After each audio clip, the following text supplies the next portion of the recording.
listen to level. And action? Roger, when I hear about the Yale Club in New York, the gimbals can't stay above the first floor. Why is that? They're dangerous. Of the first one, they generally jump out the window. It's high enough. What would make a gimbal jump out of the Yale Club? Lost everything you have in the crash of 29. And that was it, huh? That was it. Who did that? Wasn't Roosevelt, was it? No, not the president, but which gimbal did that? Lee Adam Gimbel, Pussy Gimbel they used to call him. He used to jump from great heights and land on his feet. Come on. That's right, that's why they call him Pussy. So Pussycat Gimbal himself, That's right. but he jumped from too high this time. A little too high. Didn't quite make it. What floor was he on when he jumped? It was, I think, the 9th floor. And he really lost everything. That's right, everything he had. How's that? Ryan, come over here. Yeah, I check think that. this looks like a little low. Volume was? Guys, Yeah, I can bring say it that again, take 2. I wanna hear the levels from this high. Oh, Well, what was Pussy Gimbel's real name? So, what was Pussy Gimbal's real name, Raj? Lee Adam Gimbel. Lee Adam. And he got the nickname why? What, you mean that Pussy Gimbel? Yeah. I'm not sure, but he used to jump from high places. Come on. Yeah, he used to like to do that. He was landed on his feet all the time. Except the one time at the Yale Club. He went too high. He lost his nerve. Jumped out the window. Okay, good. I Been think in jail for a levels long are time. good. Yeah. That's right. Alright. Do you have them here or them in the house? What's a lollipop? Thank you, doctor. Let them go to the dentist. Damn it.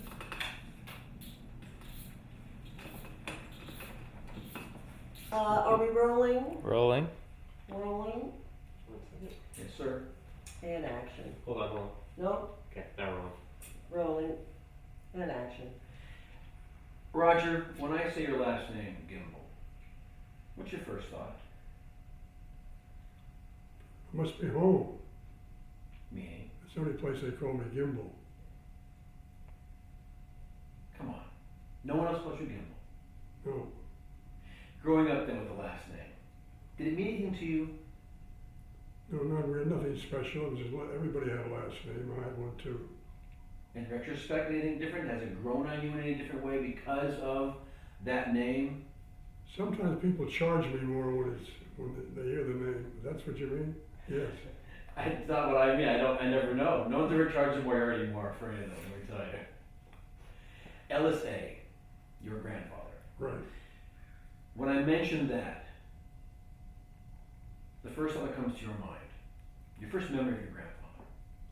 Distinguished old gentleman with gray mustache, white mustache, very imposing man who always walk around the store saying the customer's always right, give him what he wants. He was a great talker, a great giver, very interesting man. What were his stories about his family to you as a young boy? You know, I never talked to him about that, about his early years. I talked to him about his current projects, like taking 10,000 orphans to the circus. He did that every year. He didn't do it, but his Gimbel Brothers store did it, and he was the representative for them. And that comes to mind right off the bat. How old were you when you realized what he was doing? Well, I knew he was taking orphans to the circus.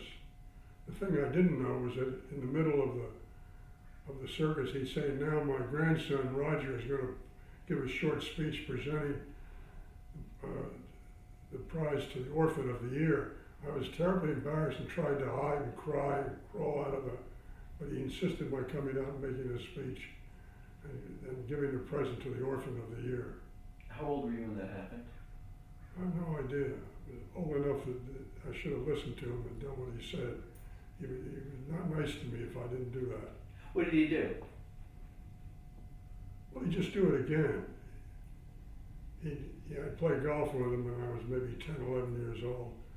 And if I beat him, he'd say, how'd you do that? I said, well, I thought about the Orphan of the Year, and I imagined that fellow was the Orphan of the Year. Now he's going to be the Caddy of the Year. You got a present for him too? That kind of thing. So do your recollections of your grandfather begin with him kind of putting you front and center? Calling you out and having you do things? Challenging you? Yes, that was sort of the bylaw in the Gimbel family, challenging everybody to do something bigger and better. Did you see that or hear that from him as far as his brothers were concerned? Because at one time there was 7 of them. Well, you mean the cousins, Well, his brothers. his brothers? Well, he didn't have 7 brothers, But there were 7 boys. He had 6 brothers. 6 brothers. Yeah. I'm just trying to think of what your question is now. Though, if we, Well, was there something about that with LSA, because he's your grandfather, but there's 6 other Gimbel boys who were part of the Gimbel family at that time that really began Gimbel's Brothers stores. Was there something about Ellis that you saw him interacting with other brothers when you were little? no, I never saw him with any of his brothers that I remember. He was the youngest in the family, and a great number of them were dead before I had a chance to meet them. He was a very imposing man. That was a little afraid of him, I think, because he was big and threatening always. Is it safe to say he was full of life? Importance. Meaning? I mean, he felt very important to me. I don't know how else to say it. He was not a man that you took lightly. He asked you to do something you did in a hurry. You talked about importance for him in the store. What's Roger Gimbel's first memory of the store? Well, I guess the first memory I have is being maybe 5 or 6 years old and going to the store with my mother or my father, and people would ruffle my hair and say, "You look just like a Gimbel." I hated that. I didn't know what that meant. I went every department when I stopped there, somebody would go, "Hello there, Mr. Gimbel." That was supposed to make me like them or something. I was not very pleased with that whole motion. So I didn't like going to the store with my family for that reason when I was 5 or 6 years old. Now, were you walking around the store with both LSA and your father, Richard? It's possible. I don't remember doing that particularly, but I can remember going in with my mother, actually, rather than my father. She would take me to the store to meet my father, and I would tag along in hopes of getting some lollipops. At the time that the Gimbel brothers opened up the store in Philadelphia, your grandfather was known as the Merchant Prince of Philadelphia. Here's a city that at one time was the capital of our country. Your grandfather, as you say, was in some ways bigger than life. What do you think he meant to the city of Philadelphia just because of what he and his brothers brought to that city? Well, I think they liked him very much, the city. They always gave him a police escort wherever he wanted to go. I liked traveling with my grandfather. We had police sirens going, and it was wonderful traveling anywhere. Lights were changed. He had a policeman at all times. It was great. When did you realize that perhaps because you're 5, 6 years old, you're getting your head touched by customers in the store, you're in a car with him and the police are escorting him? When did you realize as a young boy, this isn't like most granddads? Well, I didn't know about that. I just thought it was nice to have all this importance, to know that you could zoom down the street and people would get out of the way. I liked it. I really didn't think about it very much. I had nothing to compare it to. Okay, then besides having your hair ruffled, what's your first memory of the store? Well, I liked the fact that it had a soda fountain, and there was always ice cream to be had. Little things like that were of great importance to me. Just a kid being a kid. I suppose you might say that. Anyway, I liked going to the store. It was fun and it was interesting. The escalators were a big, important thing to me. I could go up and down all day on the escalators. I'd be very happy when I was 5. Did your friends at school know that you had this really cool place to go? And did they tag along? Well, my friends at school hated me when I appeared in the newspapers giving the key to Santa Claus. They thought it meant I believed in Santa Claus, and they gave me a good punch in the face to say you shouldn't believe in Santa Claus. That's a lot of junk. So I hated going to the store Thanksgiving and having to give the key of the city to the Santa Claus, who was then promptly ushered into the toy department where he gave away a lot of toys to everybody but me. You had a kind of an interesting dichotomy then as a young boy. Either you're getting escorted through lights by policemen or getting punched by friends. It was sort of trying. Did it toughen you at a very young age? Well, I was always a pretty good boxer, so I was always slugging people back, and it wasn't too good for my school record. You mentioned, let's go to Christmas first, and Santa Claus. What was that like at the Gimbel store at Christmas time? Well, it had quite a history. Originally, the Santa Claus would get in the parade about a mile or two before the end of the parade. And he would sit up top and throw lollipops and candy and stuff to everybody coming down. But the thing I couldn't forget was one Thanksgiving day, something happened to Thanksgiving. Santa Claus fell off the float he was riding and cracked his head, and his friends must have disappeared, took him to the hospital, and the parade was frozen. They couldn't go forward without Santa Claus, and nobody knew where Santa Claus was. Because, of course, to make sure we get this, before Santa Claus can be in the store for Christmas, he has to come in the Thanksgiving Day parade. Right, that was the custom. And when he fell off, and I guess he was a little drunk, I suppose, it was a very cold day, and my father was called up to get another Santa Claus. Well, Thanksgiving Day, no Santa Clauses are for hire. So he decided he was going to make one. He took some employee from the store and me. We had a police escort. We ran down to, I think it was called Van Horn's, it was a costume place in Philadelphia, which was obviously shut for the weekend of Thanksgiving. And I remember the fireman breaking the glass in the window. That was a thrilling moment for me. And dressing this guy up like Santa Claus, and then rushing him 2 miles down the Broad Street with police escort and sirens going and everything, putting on tight. You are Santa Claus when you get to that ladder, you're going to climb it, right? Right. And off we went. The only thing was when we got to the keys to the city, when I gave him the keys to the city, I had to do that and pretend I was somebody else. And then eventually I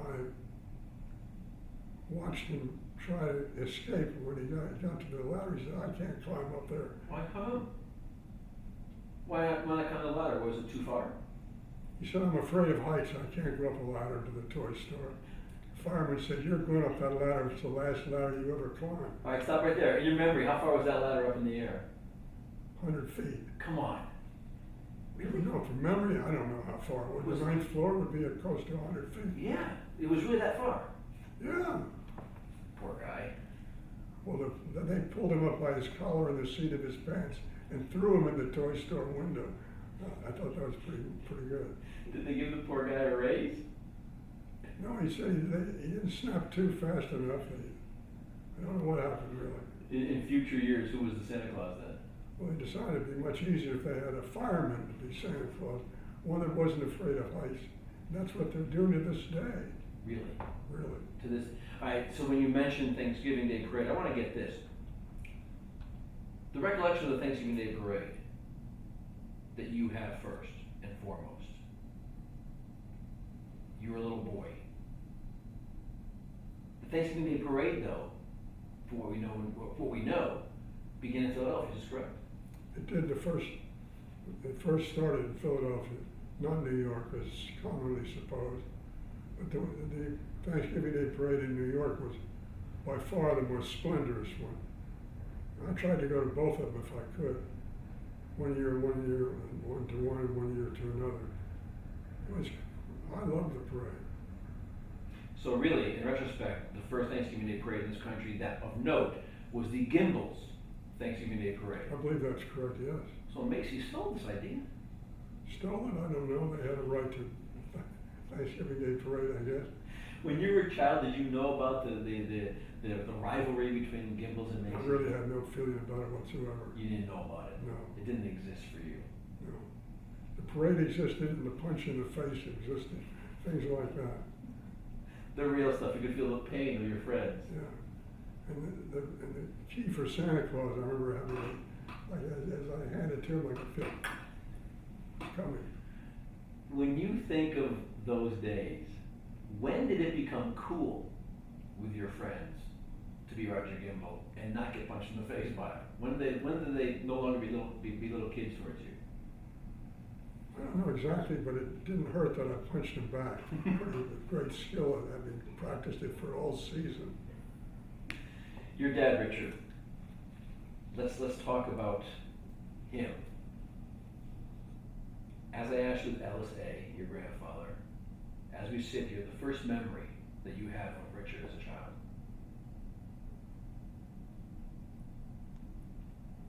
I'm not sure when you remember your father. You know, usually for everybody, the mother is the first person that you respond to. But my father was always challenging me to do something. I was always taking a series of bravery tests. If I didn't do something my sister would do, and he'd get mad at me.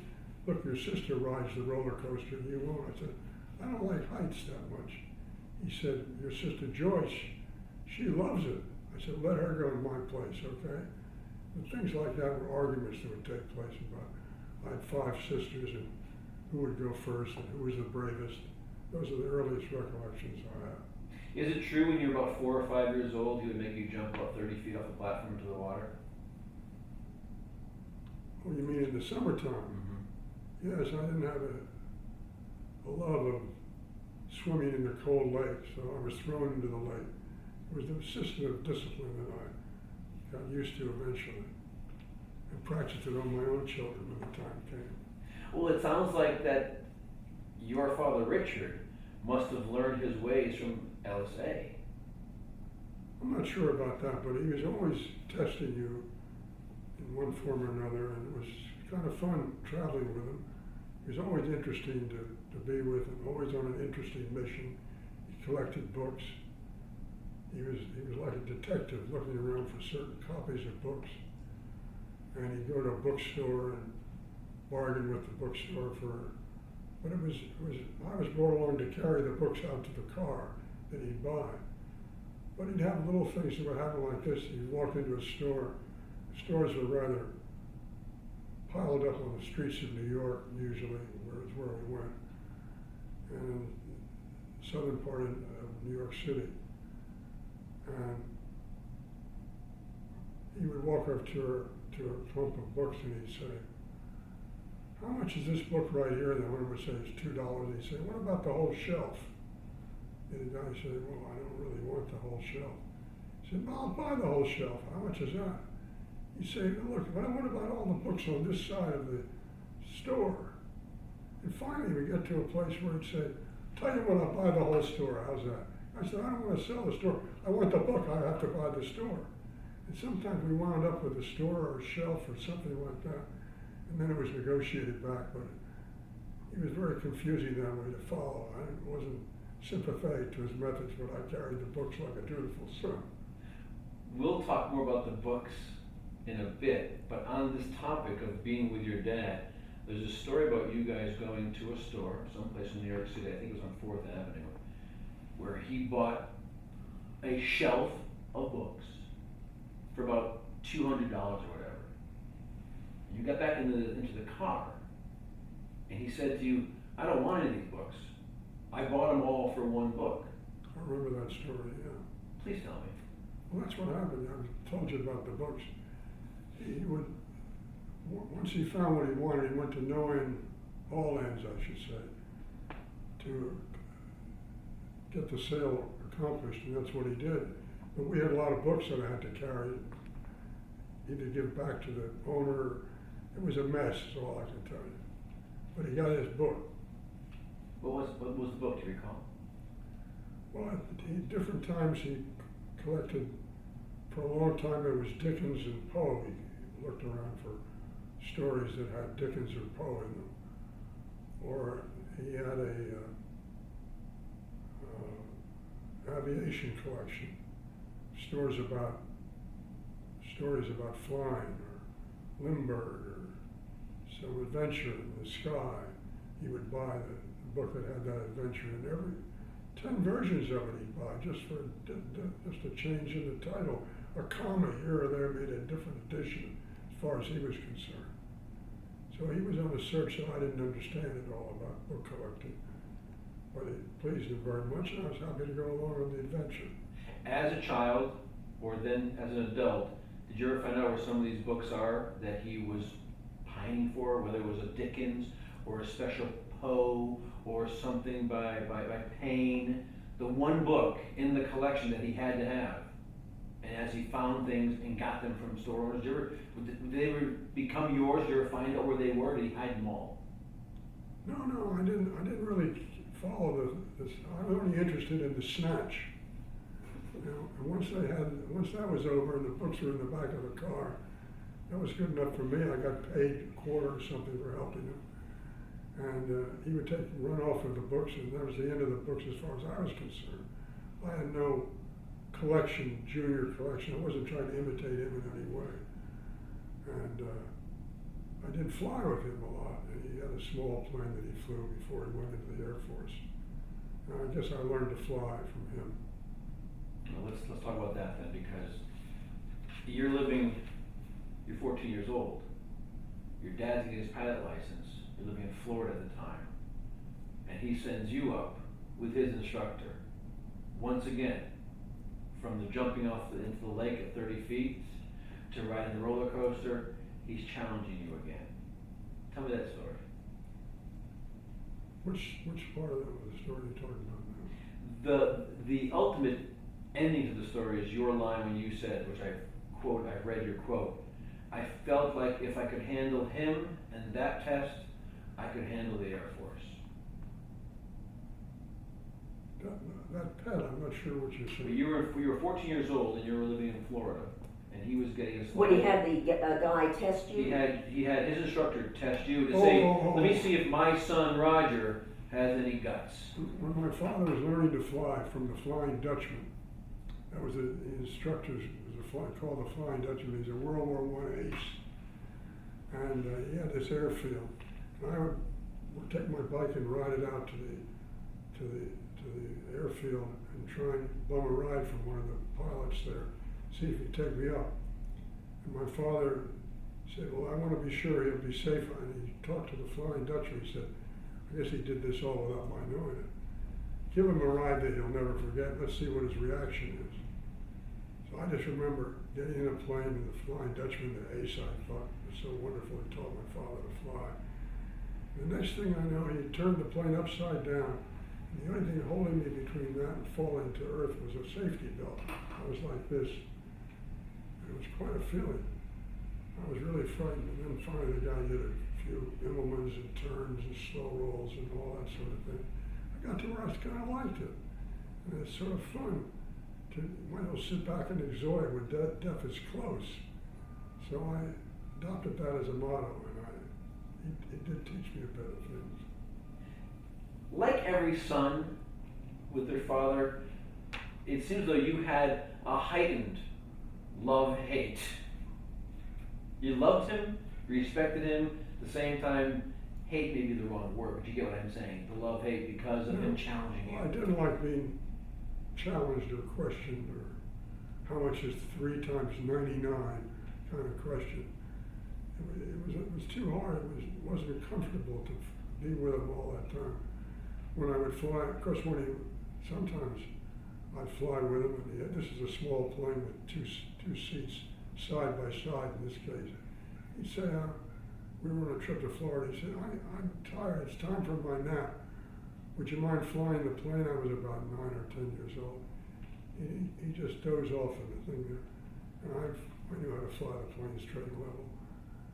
And about 10 minutes would go by, he'd wake up and he'd say, what's going on? Where are we? And I'd say, what do you mean, where are we? How do you tell? Well, he said, well, how do we get anywhere? And he said, looked at the glass bottom next to the pilot seat. He said, we've drifted off course. What course have you been steering? All kinds of things I didn't know anything about. He was asking me. I did learn a little bit about navigation by the time that was over. Several of those type trips where I had to fly without him. Was he really asleep? Yes. Oh no, he could nap anywhere. Come on. No, he did that. He's in the air with his 9 or 10-year-old son. Absolutely, he trusted me. Did you trust yourself? Certainly not. I didn't trust. All I want to do is save my own butt, you know. And I was just trying to look around and see, nudge him a little bit, wake him up, see if he'd wake up. That didn't work. There was lots of that sort of stuff that worked. But he really was let me fly for 10, 15 minutes while he knew it. Didn't think twice about it. I'm going to jump ahead on one thing. You're in the service, World War II. You have an A-20 bomber, is what you fly, which is a single person plane. Your dad, as a colonel, came to visit you, and you took him for a ride. Yes. Why don't you tell me about that ride you took him for, please? Well, And before you say it, subconsciously, now that I'm asking you, was that 9-year-old boy flying that plane at part of that time? well, I thought this is a chance for revenge. And he had come down to see me, and I was angry that he'd come down. He wanted me to change my plans to get married and so forth. And I looked forward to taking him up in a plane that only had a seat for a pilot, one. Hold that thought, please.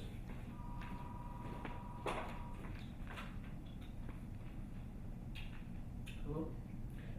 Sorry, guys. I don't want that to interrupt this story. It won't come across. It might. You're at the top house and there's a cut, guys, We are rolling. Rolling. rolling, and action? Those colors do look smashing out, by the way. Thank you. They make your eyes pop. Oh boy. It's just the plaid, I don't know what it is, special. Special. When you were in World War II, you were in the States, and you have an A-20 bomber, which is a one-person plane, except for the bombs. However, your dad, the colonel, came to visit you, and you found a way to bring him up for a little flight. Was part of that Roger the adult, remembering Roger, that 9 or 10-year-old whose dad fell asleep on him? You bet it was. I couldn't wait to get out. First of all, I knew he'd never flown a combat aircraft. And there was no room for anybody except there was a small passageway you could crawl forward on your belly over the bomb bay. And if I opened the bomb bay, it was straight down, and there were these 2 doors. I made him lie on the top of the 2 doors that opened up, strapped him in there. And I remember his face was against his fists like this, and there were spikes in where his chin would rest.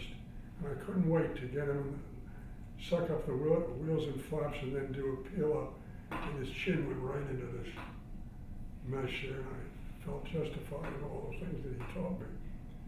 Came down, he was full of blood, never said a word about it. So it was only half effective. Did he say, son, you're a good No, he pilot? didn't say anything. He just said, what a wonderful trip that was, thank you. Did you by chance open the bomb door? I did. It's freezing temperature, and I knew half of them was frozen. Didn't stop him a bit. He said, great trip, you've really come a long ways. Well, besides the 9 or 10-year-old who got to fly with his dad when he fell asleep for about 10 minutes, there was also one when you're about 13 or 14. At 4 o'clock in the morning, he wakes you up, someplace in Florida, because he's ditched a plane in the Everglades. What was that story about, please?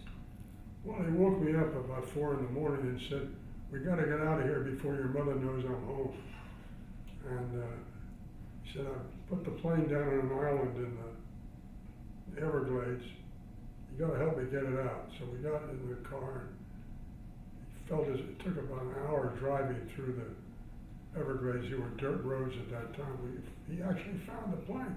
He was sitting on a large island. He said, he got in the plane, he started up the engine, he said, I'm not sure I can take off if you want it. He said, you stay in the car, he said, I'll come back and get you. And if the Indians come or anybody bothers you, just lock the doors. I stayed there all day, half of the night till they came back. That was the kind of thing he was likely to do. And the Indians came, as a matter of fact. There was a reservation there, and they rocked the car. I never forgot that. I knew they were going to come and cut my throat or what was going to happen. He did that rocking business. Then they left me alone and went away, and I waited until my father came and got it. I knew he would get there eventually, but not when. Excuse me. I had to hold that one off. Excuse me. Wait a minute. Indians came to your car. American Indians Didn't speak English. that you know of. Right. And do you know what time of day this was? Was it still early morning, late It was night, in midday? the morning, sometime in the morning. They came to the car I locked the door. and sat in the seat. Well, they couldn't open the car. They rocked it. They got tired of that. A bunch of kids and elder guys too. When they had their fun, and I was left alone until my father came. It's a typical thing would happen. Everglades, right? Yeah, it was a tough place to land a plane. Even tougher to take off, which he did the right thing by not taking me aboard. Was there alligators? Alligators? I have no idea. Probably. You didn't bother getting out. No. I was scared. Let's go back to Philadelphia. Your dad, the Gimbles, the department store. Tell me now what you know as an adult, and what the Gimbles did. First, the 7 brothers, and then your dad, uncles, cousins, etc. And how, in some way, they were part of the change in America. Well, the family business was what it was all about. Gimble had a big family with 7 Gimbles in the business to begin with, and more as time went on to a dozen Gimbles. And the family business was a way of controlling the situation like it never happened before. A department store with all these different facilities and controlled by Gimbles. And it was a good way to do business, even though you might not be so good at it. The numbers alone would crush you into seeing it your way. And it was kind of fun seeing all your cousins or your uncles and aunts, and they were all running the store, the big department store in the middle of a city like Philadelphia or New York. It was an example of control that I haven't seen elsewhere, and I hadn't seen elsewhere. It was very, very interesting. And because during the Industrial Revolution, which our country was going through, late 1800s, That was early, the into the Industrial 1900s, right, that whole time, as far as department stores, the Gimbles were one of the families, one of the groups leading the way. Right. What do you remember being in the Philadelphia store? What departments, what kinds of things were in that store? Well, it was good to go through a store with your family who you figured they didn't own it exactly. They ran it for their corporation. I just love the fact that I could go to the book department and sit there and read a book if I wanted to. Nobody would disturb me. And then I could go to the elevator, and the elevator man would know me, and I'd go so forth and so on. It was kind of exciting to know that your family had power, and it taught you a lot about the importance of power and the importance of having a big family running a department store. That's about all I could say. There was something important about the Philadelphia store, and that the Gimbles, your dad and your granddad, showed the people of the area that working in a store like that was respectable as far as a job for women, for girls. This is new. That was a great invention of theirs. The idea, they had a team of people, and they would go to places where a girl, let's say she was 17 or 18, would like to have a job. There were no jobs around. They would guarantee the girl $2 a day, 5 days a week, and safety. You know, they went to the office in daylight and came home at daylight as a rule. It was a safe way to staff the store, and very profitable. You only have to pay $10 a week per salesperson. So it put a lot of women to work. It was a very much needed and welcome event. I imagine it also helped for sales. I would think so. I agree. I mean, attractive young women. It was a good idea. I mean, they were always, sales girls were always in existence, but never working in a big department store. Their families, particularly if they're unmarried and teenagers, they wouldn't have a chance to come home in the evening or something like that. It was not suitable for girls until the department store made it respectable. What other departments do you recall in the Philadelphia store? Let's, The department store had fashion. Gimbel's one of the first people to introduce fashion with Saks Fifth Avenue. let's get into that. Let's go there. Let's go there right now. Let's go there right now. Rolling. Do you have sound? Rolling. And action. You know, there's something about the Gimbel store in Philadelphia, aside from having the girls come and have a safe place to work, and that being a new thing, the fashion of the Gimbels may have been a leader. I think they discovered that by having a fashion event of any kind, a beauty contest, a lecture by a prominent designer, display of clothes, those were all useful things to the public, and they made it easy for a person to come down and spend the day. That was their goal, that a woman would come down with her children or with her husband if she was visiting, and they could take advantage of the store's program in fashion or see the latest things from Paris. They would have models for them. It changed the whole feeling when they'd have a radio station of their own, and they would have events in a restaurant, in the full-size restaurant in the store. And the whole thing was a place you could spend your whole day and there'd be something to do in the way of entertainment. That was the idea. What do you mean a radio station in the store? Well, one of the partners was very interested in radio, and they decided not only would Gimbel's have things that other stores did, they had their own bank, the Gimbel Brothers Bank. You could shop and deposit your money back in the store in the bank, and you could have a chance to participate in whatever the store was doing or whatever you were doing. There was always something that could be used and give back to the store, so to speak. Women's fashion, women working, a bank. And then a radio station was one of the cousins. His name was Nathanson. He believed that. No, actually, he was Ben Gimbel was who he was, not Nathanson. His son was Nathanson, my contemporary. Gimbel like to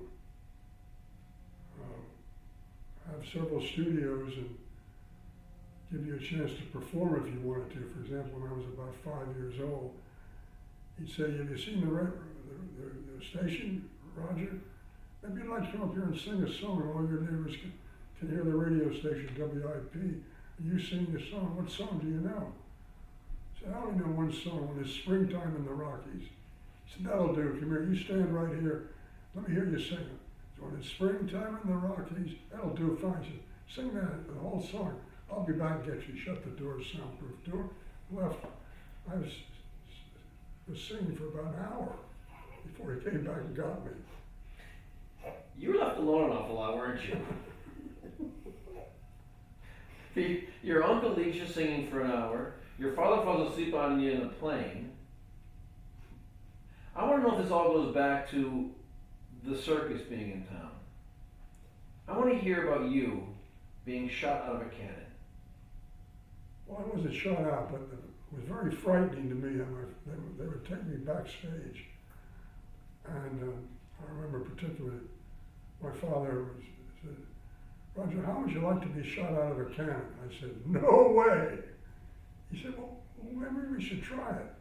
You might get to like it." The guys around said, "There's nothing to it, just let go." They put you in the cannon, and they fire you, you go up in the air, they catch you in the net. I said, "Not me." My father insisted that I be taken up, put in the cannon. I wasn't fired, but I was scared to death for quite a while that it would be fired. So I suppose this is one of his bravery tests, to see how brave could you be to be fired from a cannon. That would make me very angry, and it did. How long did they leave you in the cannon? Well, I had to scramble to climb up the side of the cannon. It was not a long barrel, but it was hard to scramble out of it when it's pointing up like this, you know. You had some traumatic experiences in that story, haven't you? Well, it wasn't exactly a peaceful life. You were talking about women. I'm going to ask you about your mother in 1 second. But I'm going to get there this way. Women's fashion were big in Gimbel's. Your father, before he went to work at Gimbel's, the Gimbel's brothers sent him on a year-round trip for Gimbel's to look at things around the world. He meets your mom in Czechoslovakia. First, talk about that trip, or what you may know of that trip from talking to him, as far as the Gimbel brothers sending your dad to prepare him to work for the company. Not sure I understand the question. The fact that the Gimbel brothers were the first ones to bring in women's fashion, and how important that was, before your dad worked for his father and the uncles in Gimbel stores, they sent him around the world to see fashion, to learn. Well, that's right. He got a chance to go around the world and see what was going on, what could be useful in the store, to attract people to the store. You may have, during our discussion, you may have remembered that the rug buyer, you headed towards the rug buyer. One of the policies of the Gimbel brothers was that, because they weren't all talented or good at retail business, they would find a way that the strong would support the weak. If you had a couple of dumb cousins, they could still work in the store. They'd send them to Uruguay to be the rug buyer or something like that. He wouldn't be heard of for a while, and they could continue on the store, but he stayed in the store and helped in whatever way he could. The rug buyer, as a matter of fact, was sent over to, he was a Gimbel that got into trouble making passes at the elevator girls. So they had to get rid of him. So they sent him as a rug buyer to, I think it wasn't Uruguay at that time, it was Poland or someplace. And I thought they were keeping him busy, but it turns out on his way back he sent them a telegram saying that clear the street floor. He said, "I bought 40,000 white gloves. It's a big fashion in Poland. We're going to have a big sale." And he'd taken all the money, $40,000, and bought white gloves with it and brought it back. I think he was choked to death when he got back, and the white gloves are still at the warehouse To this day, to this day. your mom and your dad meeting her when he was in Czechoslovakia traveling. What's your mom's name? Julia, When you say Julia and you think of your mother, what do you think? she was a tough cookie.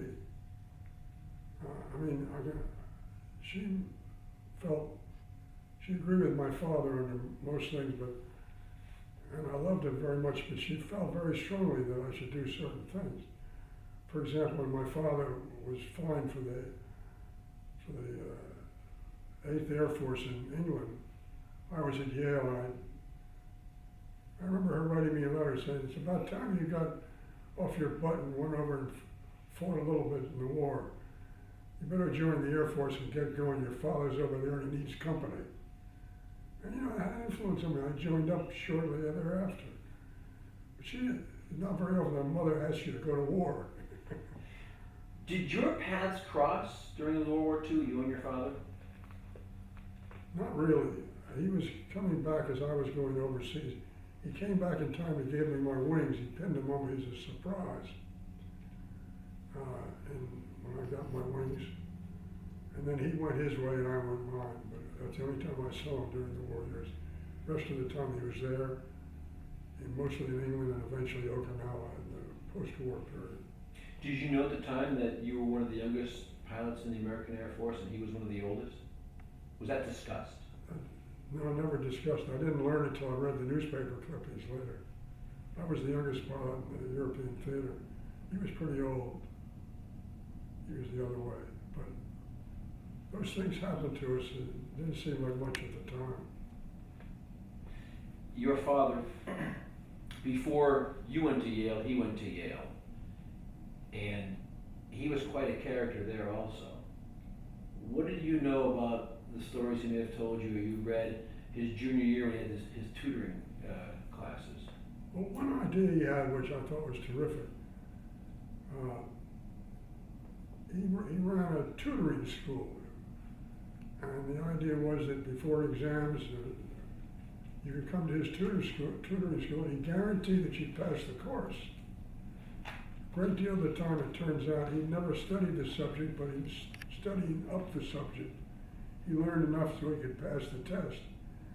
And he would guarantee you passage of the test or your money back. And he, of course, included a couple of athletes. He gave free course instruction so as to keep discipline among them. But he had advertisements that he used to run in the Yale Daily News, which said, you may forget the course, but you'll never forget the cost. Yale's most expensive tutoring school, the Gimbel Tutoring School Deluxe. I read someplace where Yale itself would charge $3 for a tutor. He began at $10, but he had so much success he raised it to $35. Whatever. It was Yale's most expensive tutoring school, and it worked. When I went there 20 years later, people were still talking about it. Cut. Go ahead. Okay, rolling. Rolling. Talking about your dad and Philadelphia, he was always one who was entertaining. They talked about him at Yale being the one who was the most gregarious, etc. And we know that from discussing with you how he parented you. What did he bring to the table when it came to the store in Philadelphia, to running a Gimbel store? Well, he believed that the store should expand a woman's interest in particular to the suburbs, to build suburban stores, to put in escalators. They didn't exist in department stores before the Philadelphia store that he was in charge of. There were a whole flock of things that he thought the department store could achieve. One of the things, incidentally, he had was the Gimbel Brothers Bank had safety deposit boxes that happened to be big enough to store his books in, so they wouldn't get damaged. So he between that and the radio station, his cousins who had different ideas about how it should be. And they would give something to the Woman of the Year, and my father would come down and kiss the winning winner of the year, and sometimes get slugged for doing it. Amelia Earhart, I think, slugged him pretty good. And they had a lot of fun giving these awards and so forth. I guess in retrospect, though, if you're gonna get hit by a woman, Amelia Earhart's a pretty good shot. I think so.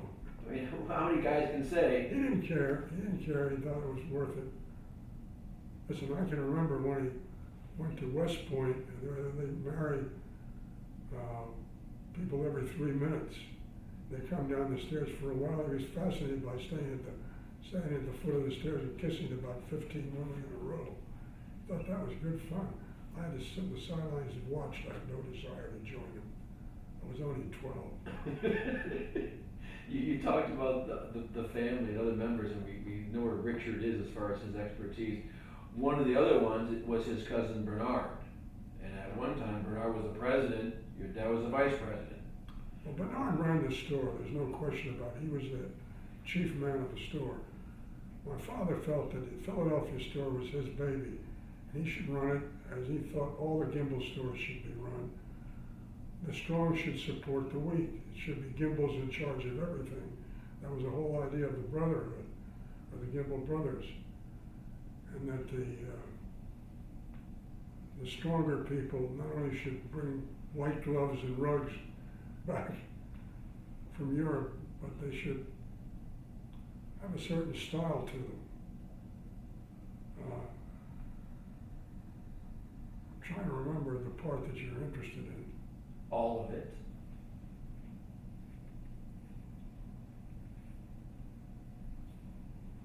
I'm really not sure which Well, part. go now into the Bernard thing, and that at a certain point. Okay. You talk about the strong, and I want to know your memories of Bernard. Well, one thing that was certain, I remember being a child of 5 or 6, and Bernard Gimbel came into our dinner table and walked around with his hands, walked on his hands by everybody's plate, gave them a spoon of this and a spoon of that. A big show off when it came to his strength. He would say, "You want to feel my muscle?" And he'd pull his shirt back. It was like somebody else's leg. He was a very strong guy. He was an intercollegiate boxing champion and a good fighter he was. He was Gene Tunney's manager, talked Gene Tunney into resigning, which had no prize fighter ever done when he was world champion before.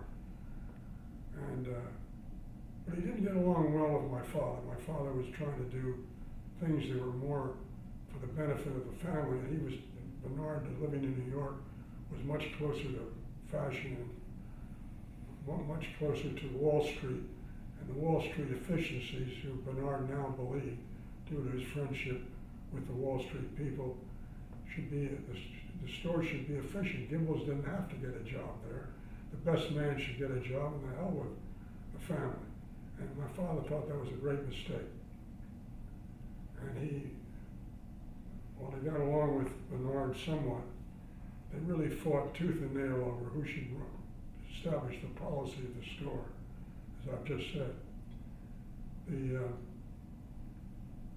Finally, Bernard saw no other way clear but to throw my father out of the store. He fired him, brought somebody else in from Pittsburgh to run the store, fired my father, and my father for a long time was out of work.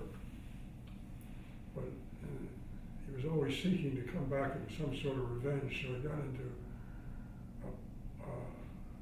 a proxy war over control of the store, which he lost. But one thing he didn't lose, I remember one of the recollections I have then is my father coming home, having been beat up by a couple of thugs, which had been hired by somebody at Gimbel's to stop my father when he came down to get the books, which he put into the safety deposit boxes because they fit. And he went down to get the books, and they turned off the lights, and they wouldn't let him get the books out. And then he called me and I said, well, I come down to hold a candle for him while I got the books. And at any rate, he got beat up, was brought home, was in bed with bandages for a long time. Thought that was kind of rough go for him, but it didn't stop him at all. He just got better and tried new tactics to win his point. But he did lose the proxy war, and he did build his collection of books from then on. And there's really no punchline there, except that it's unusual to see your dad come home with been punched out over a book. What they actually told the buyer was they moved the books that my father had from one safety deposit to another. So when he came down with the keys to his box and the keys didn't work, they found the books had been taken and moved to another part of in the bank. And they told the bank manager to take the books, wrap them in newspapers, and throw them through our front door. He didn't want his books there. So the bank manager lost his nerve and came back, and they moved the books to another safety deposit box, a series of boxes. And when my father came to finally come and get the books, the books were there wrapped in newspaper. My father said, these are important manuscripts, page from the Gutenberg Bible, the manuscript of the Edgar Allan Poe's Raven. They've been damaged. They have newsprint all over them. And so he sued Bernard then, he was no longer with the store, about damaging the books for several $100,000 worth of damage. And during the trial itself, well, the trial exactly, the hearing, I guess you'd call it, they asked, the judge asked the lawyer who was defending it, how could they decide on $57,000 as the price for this book? Who are the experts on Edgar Allan Poe and Dickens? He said, well, Richard Gimble, of course, my father. So if he said it was so, that was so that's how much money they owed. He was the world's expert with Poe and Dickens and so forth. So he had a couple of licks left. Do you recall how many books were in that safety deposit box when you were down there with him? Any idea? It's not, a safety deposit box is a safe place, you know, and you'll find that people have built safety deposit boxes in banks to this day. It's a small room. They can put a fence up that you keep all kinds of things in a safety deposit box in certain banks. This was that kind of a safety deposit box. It wasn't just a little box where you pull it out. It was a whole little fenced-in room where you could put tons of gold pieces or diamonds or whatever you were putting away. And this one was full of your dad's books. He didn't like that too much, you're right.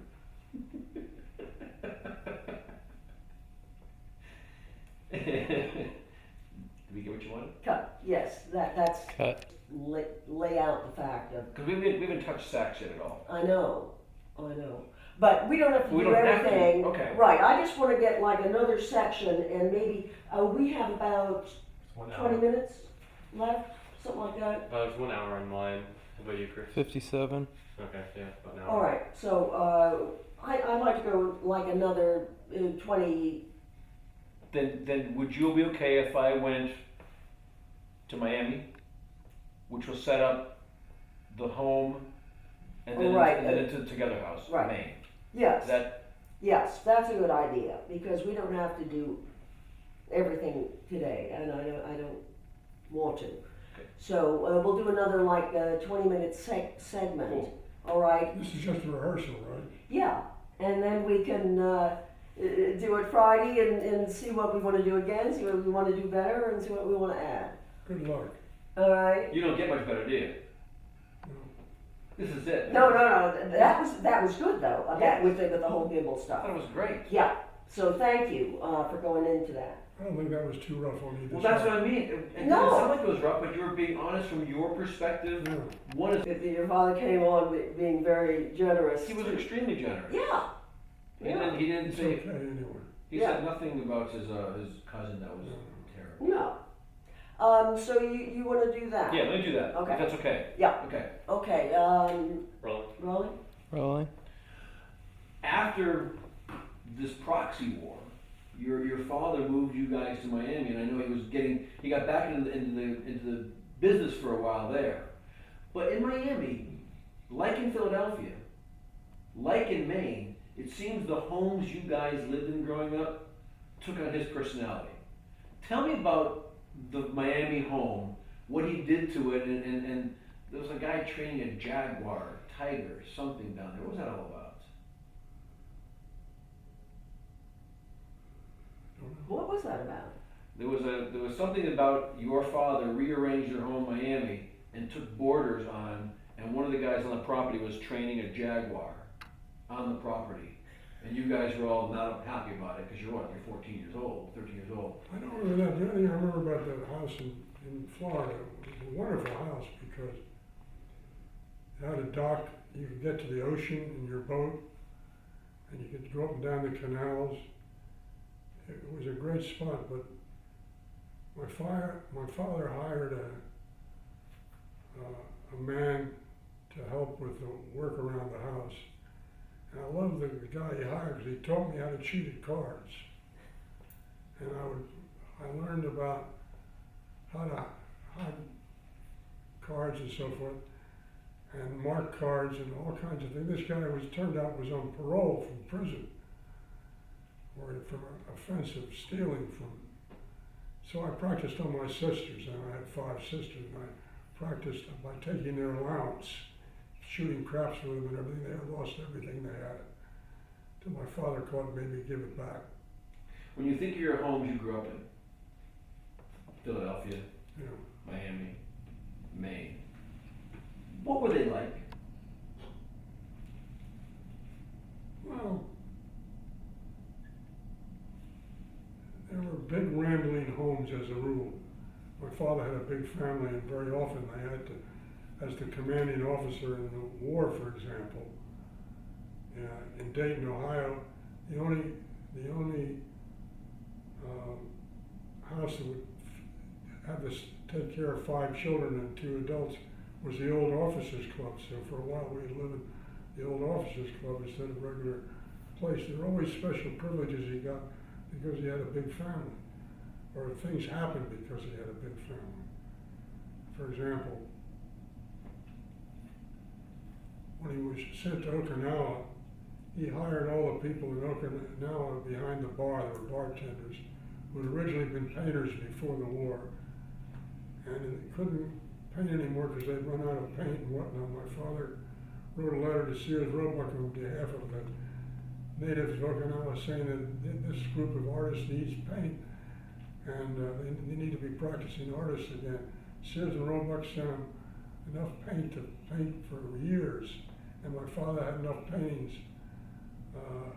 that he took one of the houses and put all the paintings from Okinawa up and invited a painter by the name of Watkins to come and evaluate the paintings. He thought he had the greatest collection of Okinawa art in the world, which was worth 0. When the expert came along and said, I wouldn't give you 2 cents for those paintings, my father's heart was broken. My mother took all the paintings down, and I don't know what happened to them. It was a year's worth of painting from Sears Roebuck. One interesting thing about that is the native people of Okinawa showed their delight with the present by painting pictures of my father that looked like Eisenhower. He looked like General Patton. He thought it was very flattering to put him in a wardrobe like that. We had them around the house as paintings on the wall for quite some time. You must have laughed as you walked the hallways and saw your dad as MacArthur. One more. Go ahead. He thanked him very much. One more story about Okinawa was your father coming home with that dog. Oh, that dog. Oh. Well, they had a problem in Okinawa, and that was that they had rats, and the rats ate up everybody's clothes at night and socks. It got to be huge. So they wrote to the Department of Defense, asked them what could be done about that? Well, the Department of Defense sent over, what is the animal that eats rats? Oh, yeah, It's like a big rat itself. a ferret. It's not a ferret, anyway. Ferret? It's not a ferret. I'm trying to think of the name.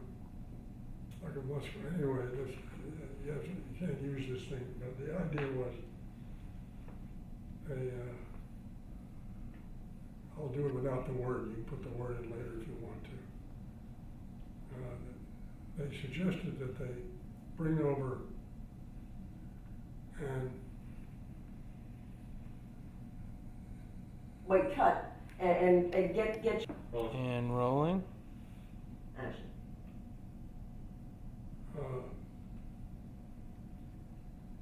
the trying to think. When this, first of all, no poison seemed to kill all the rats, and when they brought in the animal that killed the rats, it ate the poison and it died too. And finally, my father had a dog during this whole thing, and the dog survived all these animals which were dropped by parachute and so forth to eat up the rats in Okinawa. He brought him home. He was in love with this dog. I had no idea what kind of dog it was. As soon as he got to our house in Pennsylvania, the dog ran away. And my father was seen for weeks running up and walking up and down the streets, hollering out the name of this dog's name, Tiger, Tiger, come here, Tiger. And he never did find him again. He was heartbroken. The neighbors thought he was crazy. Yes, that's true. How old were you when you first went to Maine? 5 years old.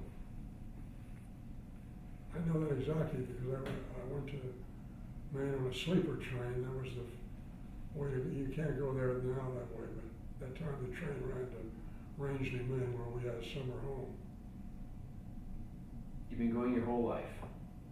Pretty much, yeah. And you lived in something called Together House. Well, as you know, my father was a big believer in the strong should support the weak and that kind of thing. And he thought if he named everything Together House and things like that, whichever group, everything would be no more arguments or anything like that. But there were nothing but arguments as a result of giving it to everybody. So in certain ways he didn't succeed with his propaganda. Other ways he was most successful. Cut. Go in right from here. About going to Rolling. Maine as a 5-year-old in the train. Before you guys owned the property, where'd you stay? Well, there were these cabins, they used to call them. There were sort of hotels, log cabin, boarding house type places where they had little camps that had 2 or 3 bedrooms in them, no kitchens, and people stayed in the camps and ate in the central dining room. And a very popular way of going up there in the summer, spending the summer with your family while the men were working in the city. And it was none of these things are in existence any longer. All those hotels have been torn down or burned down was usually the case. In terms of anything else having to do with hotels, I can't think of them, Jennifer. Yeah, they were walking on the boardwalk. And, I mean, these were really quite grand places. I just want to get you I know. would call a log cabin grand, yes. But it isn't. I mean, it didn't look like the log cabin. It looked like these beautiful, big restaurants with porches and, Well, they were sumptuous, maybe they could say that. yeah, You could sit in a absolutely. rocking chair and enjoy yourself. It was a pleasant place, but there were lots of these all around. When things got too hot in Philadelphia and New York, many families that could afford it would go to these places up north, and where the weather was cool, and spend the summer there. Husband would come out and visit them on weekends and so forth. You said Philadelphia. Were you still going to Maine when you were in Florida also? Yes. We owned a house up there at that time. we've been going there, we're still going there. That's the odd part of it. It's been our family for 100 years, literally. When you think then of Together House and your father and the strong taking care of the weak, talk about what he began in Maine, the family picture. And how it's still going today? Every year he took. Oh, every year he took piled everybody on the steps of the largest camp in Maine, Together House, and took a picture, and you could see through the years who got divorced, who got married, what children were missing, who was making faces at the camera. And these people had now grown up as time went on. It was always an interesting thing to the people who went there. It wasn't no interest whatsoever to visitors whatsoever. As a matter of fact, I got a little angry at it. We called all the people that weren't true Gimble blood. We called them foreigners, and we had a separate picture of the foreigners taken on the steps, and that was the end of the whole picture taking thing. Foreigners got angry, tore up the pictures. It was a nasty scene. Is it correct where I read that when he began this whole thing, the first picture, however, every year was not just the Gimbles and their extended family, but everyone who worked there, a sailmaker, a cook, a nanny, whatever, they all got to be in the picture also? Sometimes it depended on what year it was and what his feelings were about it. He was very generous in that respect. And how and just finish up with how it is still going today, and all the people that are still there today. I mean, sisters, brothers, cousins. It worked. We should have you on the show. Come on over. So many years later, you were mentioning that you're still going there. Why still go to Maine? Well, I thought that way too. I was tired of it, and I wanted to see the deal my mother and father had with their children was and then they grew up and they wanted to come to Maine. They couldn't afford to pay the price. He offered to give every child a 2-week vacation in Maine in our place at the Mother House, one of the camps that were on the outlying borders. 2 weeks with your children and anybody you wanted to bring. You had maid service, you didn't have to do any cooking, you had a dining room. You could have 2 weeks, but you couldn't have the cash instead, which is what much of my brothers and sisters wanted. They didn't want to go to Maine. But they stuck it out, so the family stayed together, and that's why they call it Together House. Well, and then one more thing, you talk about the big dining hall originally when you went there as a boy. It seems as though your mother kind of carried that on also, because she's known for doing lunches of 30, 35, 40 people almost every day. Well, that's true. To this day, they give huge lunches there. My mother thought nothing of having 35 people over for dinner or for lunch.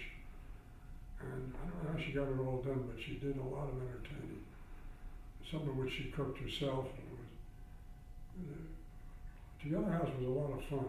I enjoyed it a lot. And our friends loved being invited there.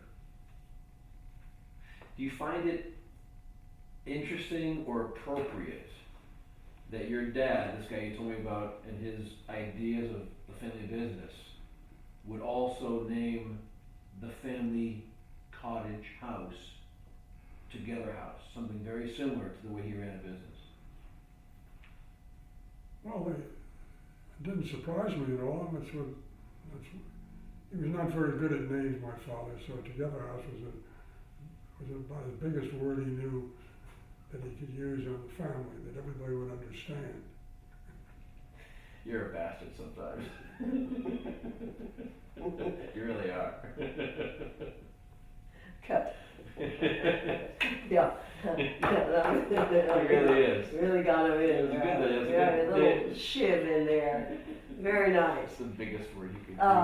I mean, we haven't talked about the book collection. Right, and I think we will leave this for today, and then I'll go back and look what we have, and then you. Or not. Right, exactly. And also on Friday, I would like to show some of the pictures and have Roger go and show you the pictures and stuff like that. Yeah, All right, and I'll check and see what stuff, works well today, if you wanna go over anything more on Friday. And, You have the same look as if it's the same day? yeah, let's, No stains, Jesus Christ. we have to tell you every You time. don't have 2 copies of that shirt. You too, when you go home, hang up that shirt. I will hang the shirt. All right, thanks. Roger, can we leave, essentially get the stuff out of the Rolling. Dun, dun, dun, dun. Roger, Yes. your dad, Richard, and I quote, said he was born with a silver spoon, had a wonderful childhood, and then he grew up and went to Yale. Now, his junior year, he said, and he had a little ad in the Yale paper, the Yale's highest priced tutor. Talk about that story that he tells. Well, he likes to think of himself as being the highest priced tutor at Yale. As a matter of fact, the advertising for his tutoring school was Yale's most expensive tutoring school. You may forget the course, but you'll never forget the cost. What did he do? Well, the interesting thing is he was guaranteeing that you passed the class if you passed the course if you attended his tutoring school before exams. He had never taken the course himself. He learned the course by studying the books the night before he lectured on them. So at any rate, he did his homework and he was able to guarantee that you passed the course. You didn't, you got your money back. Well, I think it was $20 or $30 an hour, which is a lot of money in those days for passing an exam. That's all I know about it. Your dad was making some cash in college. I guess so. Well, obviously he showed a capacity to lead. After Yale, so many years after, he ends up in the Philadelphia store, the Gimbel store, and he ends up running it for 15 years. But something about your father is so important because of the design of the Philadelphia store that he took over. He did things differently. Talk about the parking, the elevator, etc. Well, he had a great opportunity, obviously, to build a store from scratch, not have to adapt an existing building. So what he did was he found the newest things and incorporated them into the building of the Gimbel store. For example, he wanted to have on-the-roof parking. So he had the elevators at great cost built at heavier metals and materials that were necessary so that they could support cars, not just people coming up to the roof. And that enabled him to have one of many things, like, for example, he wanted to have suburban stores. I mean, would be an improvement. There was no such thing as a suburban store. There was one department store in the city, and if you lived out of town, you had to come all the way into town. He said there should be stores out there for people, not just a store inside. Those are just a couple of the innovations that he wanted to incorporate in the new store. There's something about also that he made safety deposit boxes bigger. Explain that. Well, since he had the opportunity to design the bank that he was going to use, they built a bank called Gimbel Brothers Bank right in the store. So they had, the idea was to, when you came to a Gimbel store, you never had to leave it all day. You'd come there, they'd have coffee for you, you'd have breakfast, you could have lunch, you could have shop, not only shop all day, but you'd have entertainment. They'd have bands there, they'd have an auditorium, and in the evening they'd even have shows in the evening to keep you around as long as you could. It was such an obvious thing that wasn't done before. It made a huge amount of money too, I must say, keeping people in the store for that amount of time. Especially keeping the bank in there too, the money's in the house. But you asked me another question, I think. No, you didn't. I liked what your answer was. That was good because that was about the safety deposit boxes, which of course were part of the bank.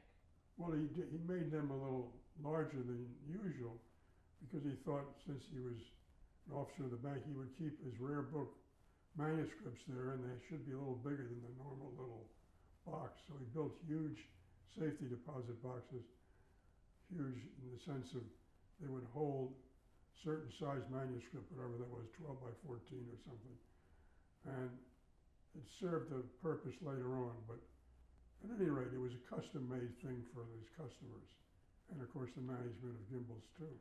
Your dad, of course, Richard, and your granddad was Ellis A. At the dedication of the Philadelphia store, Ellis A. and your dad had you there as a 1-year-old presenting flowers to the female governor of Wyoming. I remember it very well.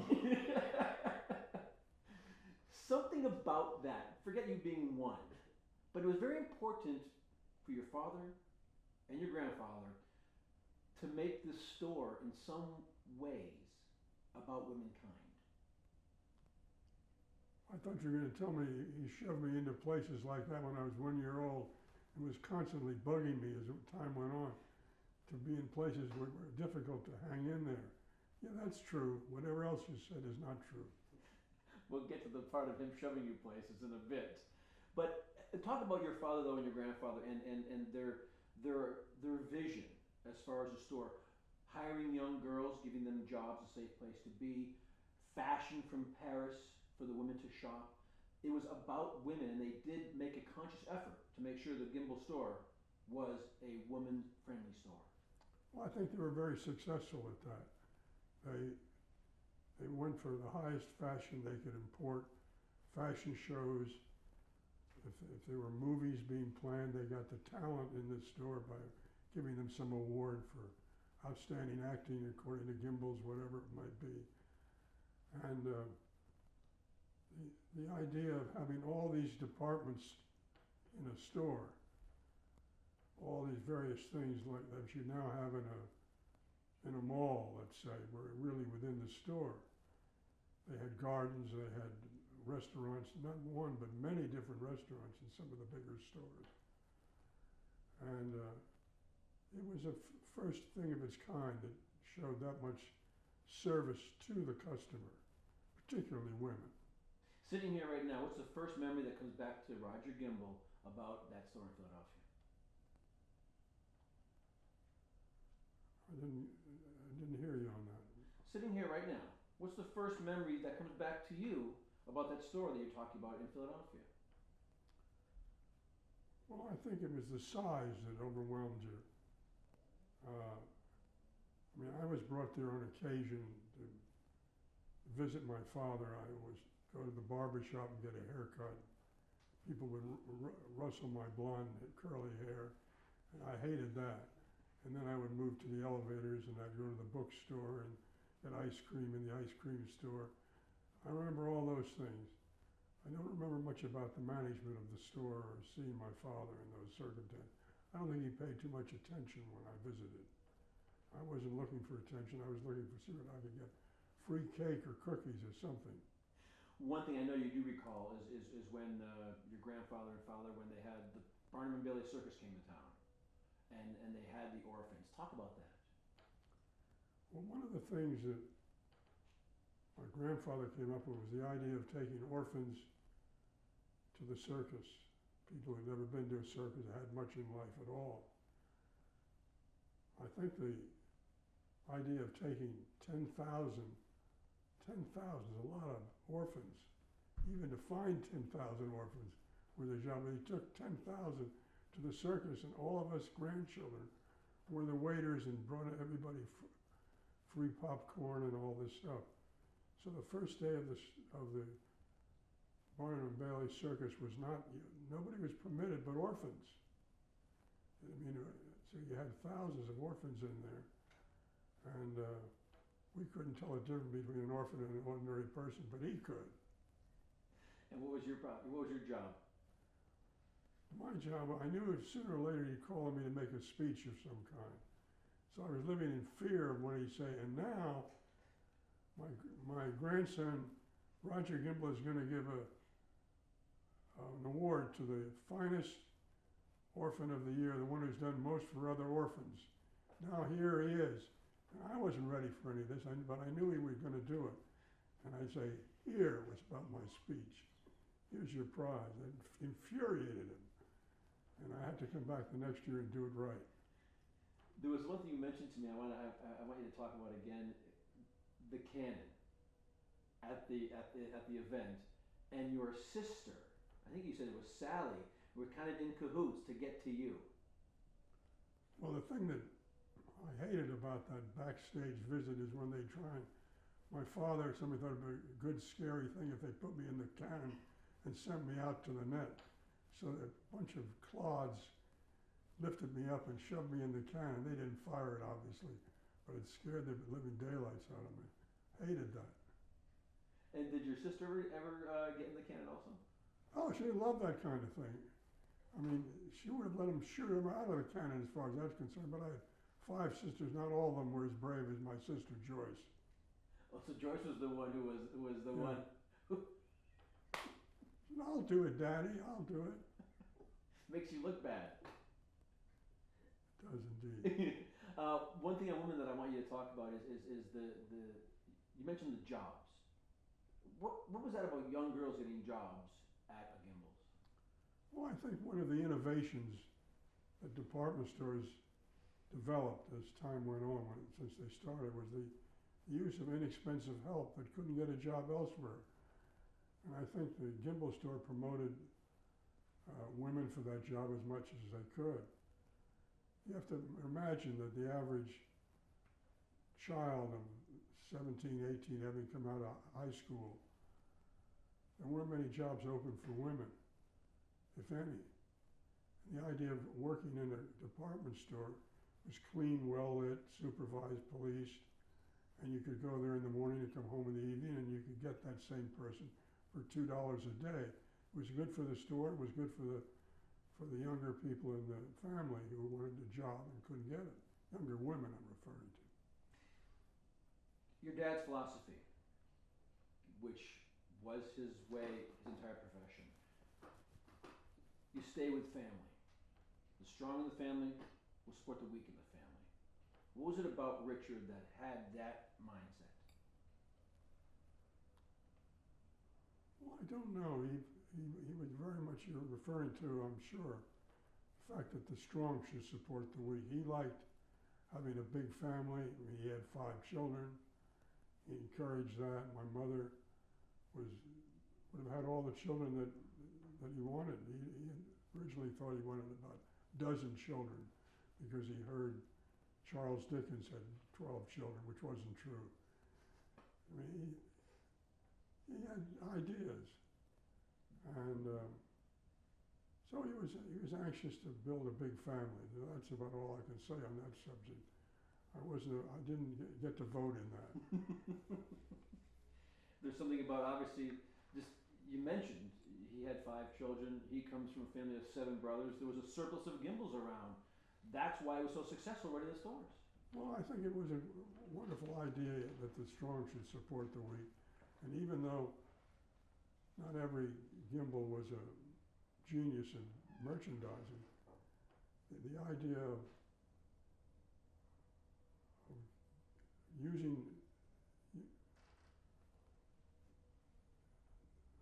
forgot what I was going to say. We're talking about the surplus of Gimbels. Your dad having 5 kids, him coming from 7 siblings. There was enough Gimbels around to run things. It seemed to be a positive that there's so many Gimbels, and your father's idea. Well, it made an impression. Let's say people would come to business people would come to the store and visit with the Gimbel brothers. When you went to a meeting with them, 6 or 7 guys would come into the room, and they were all Gimbels. What chance did you have? They'd pat you on the back, maybe some a little hard, and pretty soon you came around to the feeling that you ought to make the deal with them. That was the way it was. Kind of like the mafia. Not quite. We haven't mentioned this.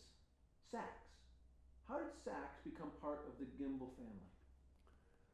Well, when the store property was purchased in New York where they were going to build the New York store, one of the people, they wanted to clear the whole block.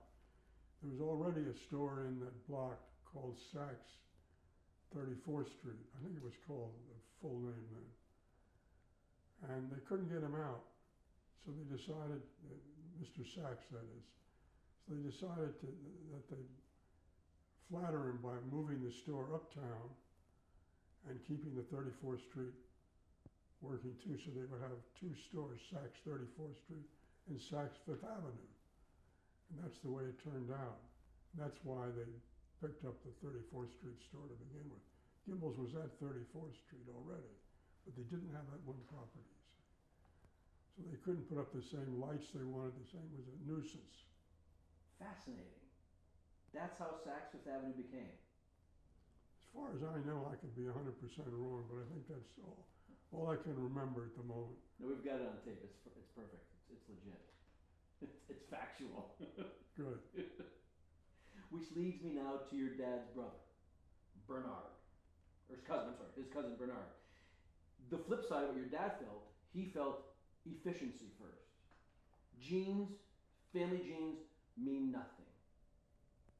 Well, I don't think nothing is true, but I think the idea that the family was around and present and supportive was very encouraging to all members of the family. With Bernard, at least I was told this, that he was really interested in efficiency and making.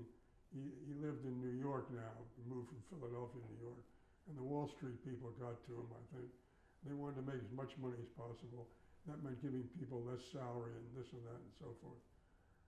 And so he was very anxious to make it an efficient store, and at the sacrifice of jobs for the family. And he and my father just didn't agree on that. That, of course, led to a proxy war, I think, in 1936. Eventually, yeah, the proxy war. I mean, you were 11 and 12 years old when this was going on.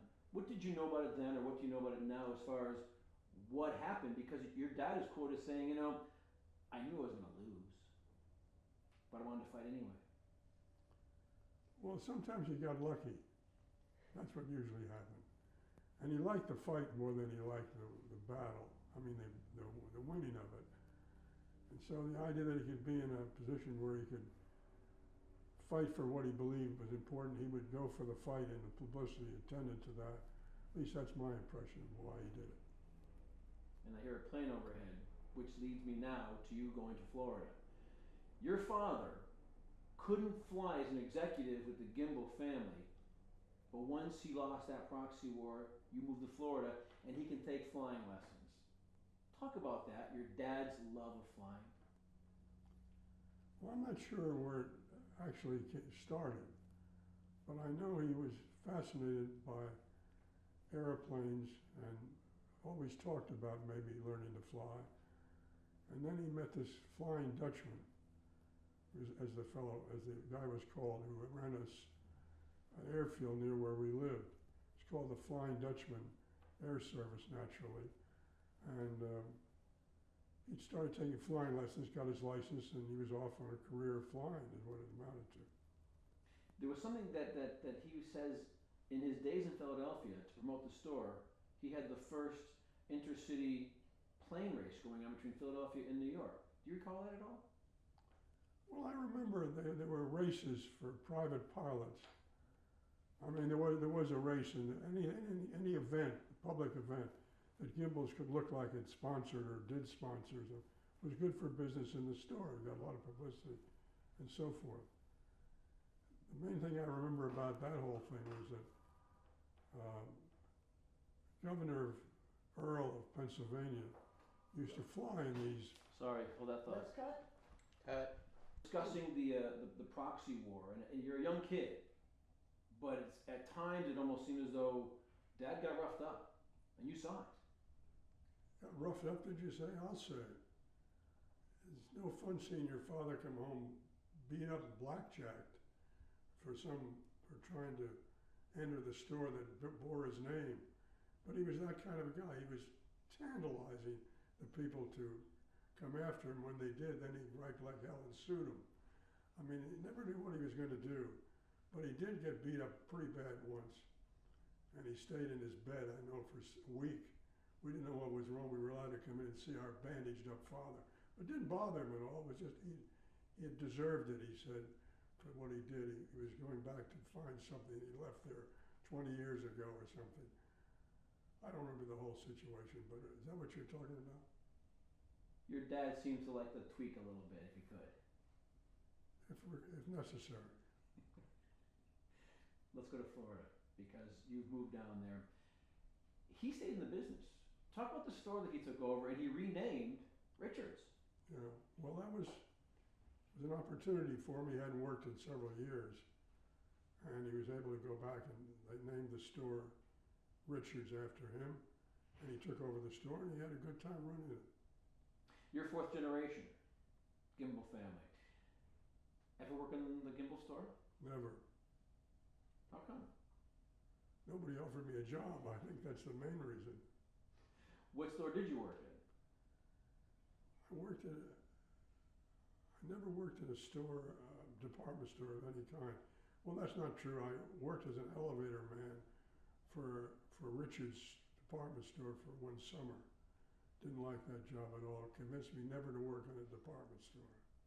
Your cousin Paul, I think you mentioned, actually did work. Paul worked in a department store in New Jersey, one of Gimbel's. His father was my father's first cousin, L.S.A. Gimbel Jr. I think the reason the Gimbels or anybody else for that matter didn't like working in department stores for men, you had to work 6 days a week. Saturday was a working day, and most jobs for executives and so forth, or even salesmen, were 5-day-a-week jobs in that time of those years. So that had no attraction at all at the time, besides all this stuff, the frantic stuff we saw going on around us led us to believe this was not a good place to work. Staying in Florida, you did some, I believe, in Maine, but you've mentioned in the past that sailing really grabbed you when you were in Miami. How come? Well, I have to think about that for a second or two. First of all, we had a house. My father bought a house on the water. And naturally, I and my sister, we all wanted a boat so we could go up and down the canal and go into the ocean from there. And so I got started on that. Eventually, one thing led to another, and I got a sailboat, and I read a book called Sailing Alone Around the World by Joshua Slocum, and that appealed to me. So we got the book and got this sailboat that my father found. Pitiful sailboat that it was. It was cheap, so he bought it for me. And I learned to sail on it with the book. After school, I would take the book out and learned various maneuvers. There were no teachers. There were no yacht clubs where I lived in Miami. There was nobody who knew anything about sailing, so I learned from this book, which seems impossible since the guy was sailing alone around the world, but somehow it inspired me to do it. And I did find out that my father bought the boat for an amazingly low price many years later. I was in Essex, Connecticut, and in my own boat. By that time, I'd gotten able to get my own boat. And I was having a cup of coffee on the boat with a man who said, you know, he remembered a Gimbel that he sold a boat to. He said, what a fool he was. He said, we were taking the boat, which was built 1/4 of an inch too big all around, so it could, even though it looked like a racing boat, it could never win a race. It was just too heavy. He said, I sold it to him for $75, the fool, and then he drove it down to Florida to give it to his son. Then I knew why I never won a race, and I had a great excuse. The reason I want more, I like talking about sailing is because it became, it became a passion for you. There's a perseverance in the Gimbels. Your great-grandfather, your grandfather, your father, you. When it comes to sailing, you sailed Cape Horn. To sailors, that's the Mount Everest of climbing. Going around Cape Horn. Exactly. So talk about the idea of taking that challenge on. Well, it seemed like a wonderful idea and I looked into it and was able to I started reading stories about doing the necessary research on Cape Horn, and I found out that the exciting way to go, that is against the wind, was from west to east, or was it east to west? I think it was to sail around Cape Horn, going from east to west was the correct way. So we got a hold of a friend of a friend of a friend who was taking his boat around the world. We asked him if he was going to go around Cape Horn, the direction we wanted to go. Some friends of mine, we just went ahead and did it. We chartered the boat for a week or two and went around the Horn. Kind of like your dad, wanted to learn how to fly, just went ahead and did it with the Dutchman. Well, I prepared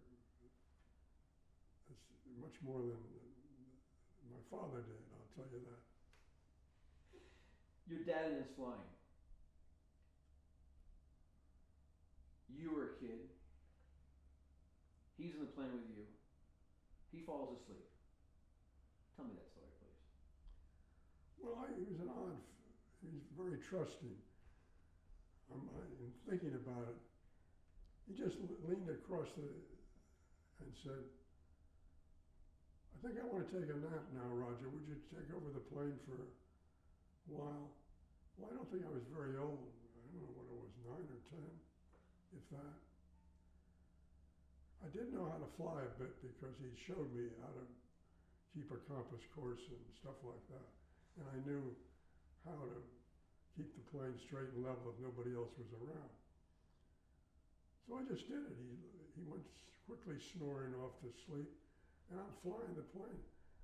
And then finally I see another plane in sight, and I thought maybe something I should ask him about, how to deal with this important challenge that faced me. And I went like this to him and shook him.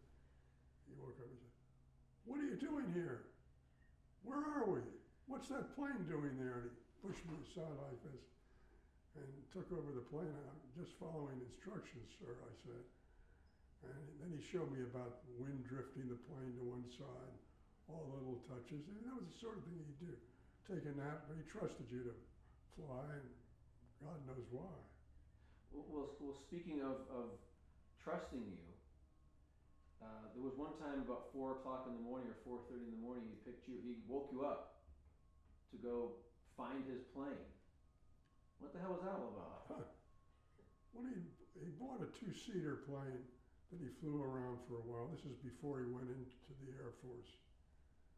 And he was flying it down from Philadelphia to Miami, where we lived.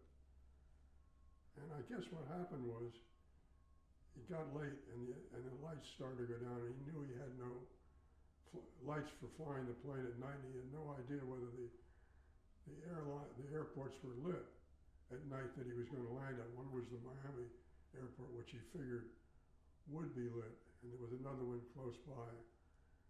And finally, it got dark very quickly. He said he didn't want to take a chance of going anywhere, so he went out in the Everglades and landed on this island, which had a flat enough place that he'd get the plane down. And then he scooted back so he could tell my mother that he was alive. She wasn't worried about it, didn't even know he was flying down there. Woke me up, drove us out to finding the plane was impossible.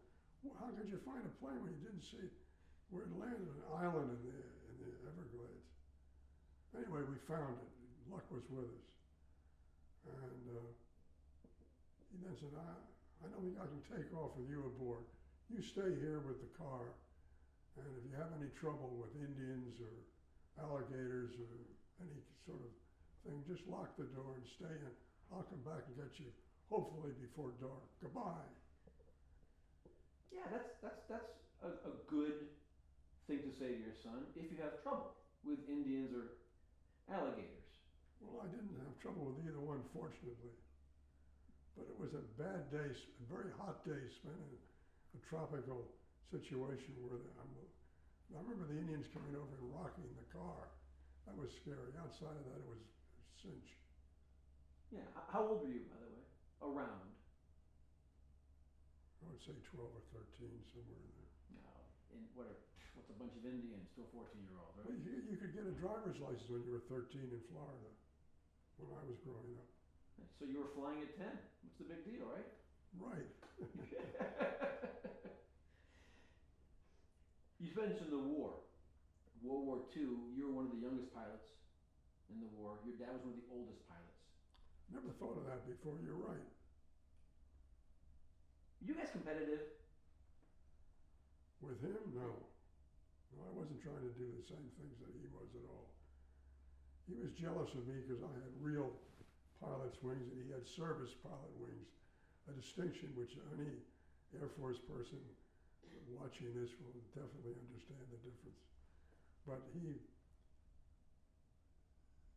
and I had very little rivalry when it came to flying. The only thing is he backed into it and I went into it front wise. He came to visit you once when he was a colonel, I believe, and you were flying the A-20 bomber, which seats one person. But you took him for a flight. Well, I did take him for a flight to show off a little bit. I remember putting him on this platform behind my head. It was right over the bomb bay. It was a narrow platform like so.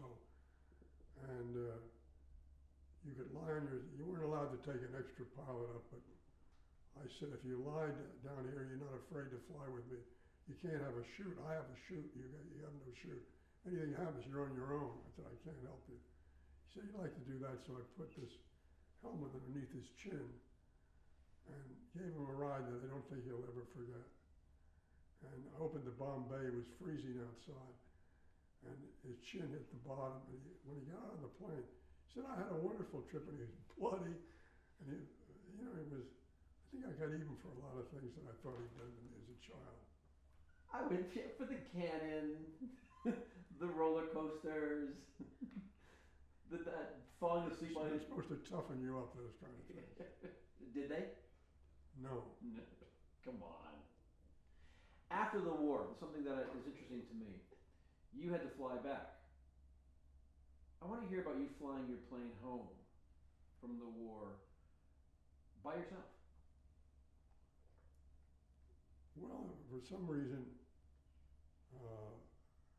I got orders to take one of I was then a more experienced pilot with 41 missions, night missions as a fighter bomber pilot.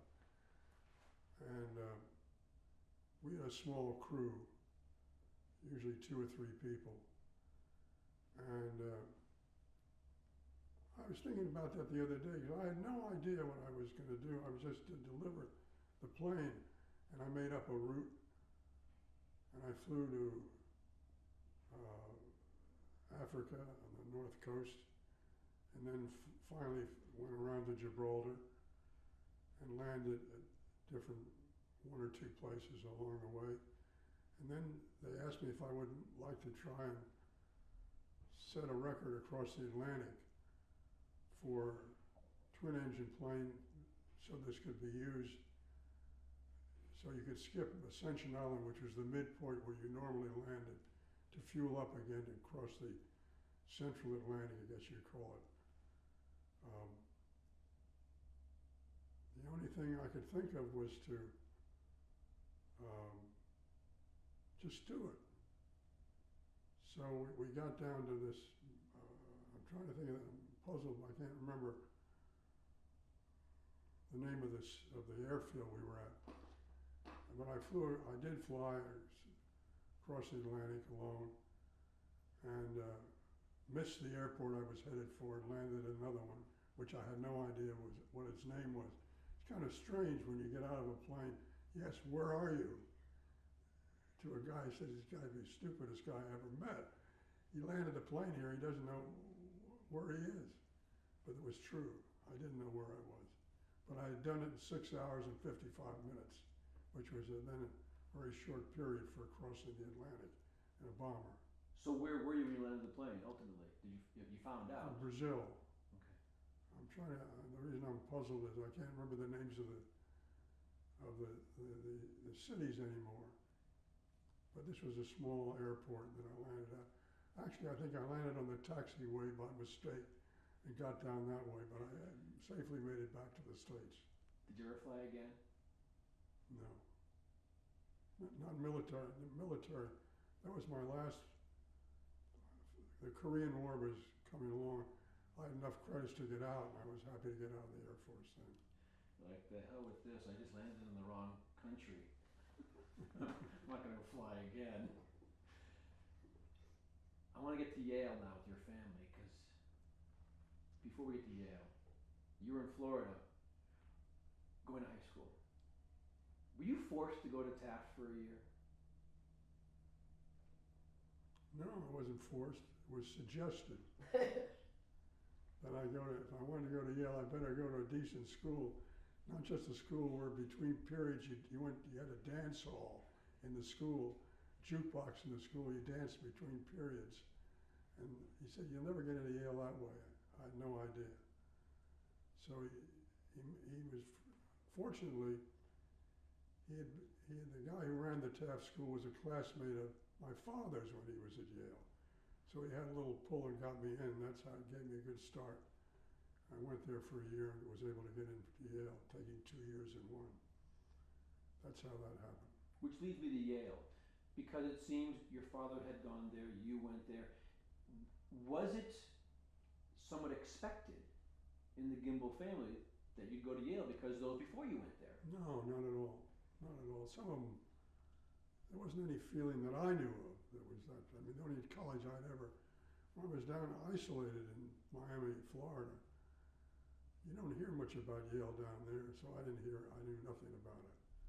Remember, there was no television and no radio and not much communication with kids outside of the jukebox and the dance floor. Your dad's books. When you were younger, I know that you went on a number of trips with him when he was going to buy books. What was that like, being in a car with Dad as he went in and perused stores? Well, he bought a lot of books. He was interested in having a library that had everything in that field he was collecting. If he was collecting flights across the Atlantic, he'd want to get every book and every book by the person who wrote it. He had thousands of books he collected. He filled 2 row houses in Philadelphia with books right to the ceiling. And my job when I was with him was to buy the books, and then I was to carry them to the car. His back always hurt when it came to carrying books. So, but his style in buying books really impressed me. He'd go over and he'd say, this is a book I want, to the owner. The owner would say he wants $10 for it. He said, well, how about all the books on this shelf? Could I have them? How much would that be? That's why I got to sit and add it up. My father said, no, I'll give you $20 for the whole shelf. I won't do. So then he'd go buy some other things and he'd run a bill up to maybe $50, $60, and then he'd say, well now, aren't you tired of being a bookseller? I'd like to buy all the books in the store. What do you say? The guy would say, I can't make a living. He said, I'll take half the books in the store. Now what I haven't said to you is that the reason my father was going through this whole business, he saw a book within that whole maneuver that he wanted. It was worth much more than he would pay to buy the store. He was offered to buy the store. So he would buy that half the store, and my job was to take it out and put it in the car. Sometimes only for one book that he knew was special. That's right. It was a style of his own. He collected, he had 4, from what I can gather, 4 different distinct collections. One of them, though, was Edgar Allan Poe. And you talked about books filling up 2 row houses in Philadelphia. Your dad actually bought Edgar Allan Poe's house in Philadelphia and made it a museum. Talk about that. Well, that was it was the actual house he lived in there, I think, when he wrote The Raven. And my father was very content there until the local newspaper in Philadelphia made him open it to the public, which he didn't want to do. And they forced him to do that in order to keep the store, to keep the house.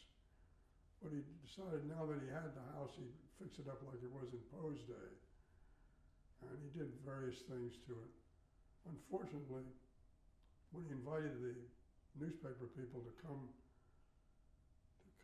visit the store, the first guy took the step down the kitchen steps, fell and broke his arm. And that was the end of our great public relations buy of the Poe House in Philadelphia, but it did become a museum. And there was even an unknown story of Poe was published that had never been published that was found in that house, according to my father. And some people thought that he wrote it himself, which I'll guarantee you he didn't. But it became quite a story to find it. I forget how many years it was after Poe's death, but a considerable time to find a story that had never been seen before and he found in the house. Who wrote it, how it got there is still a mystery.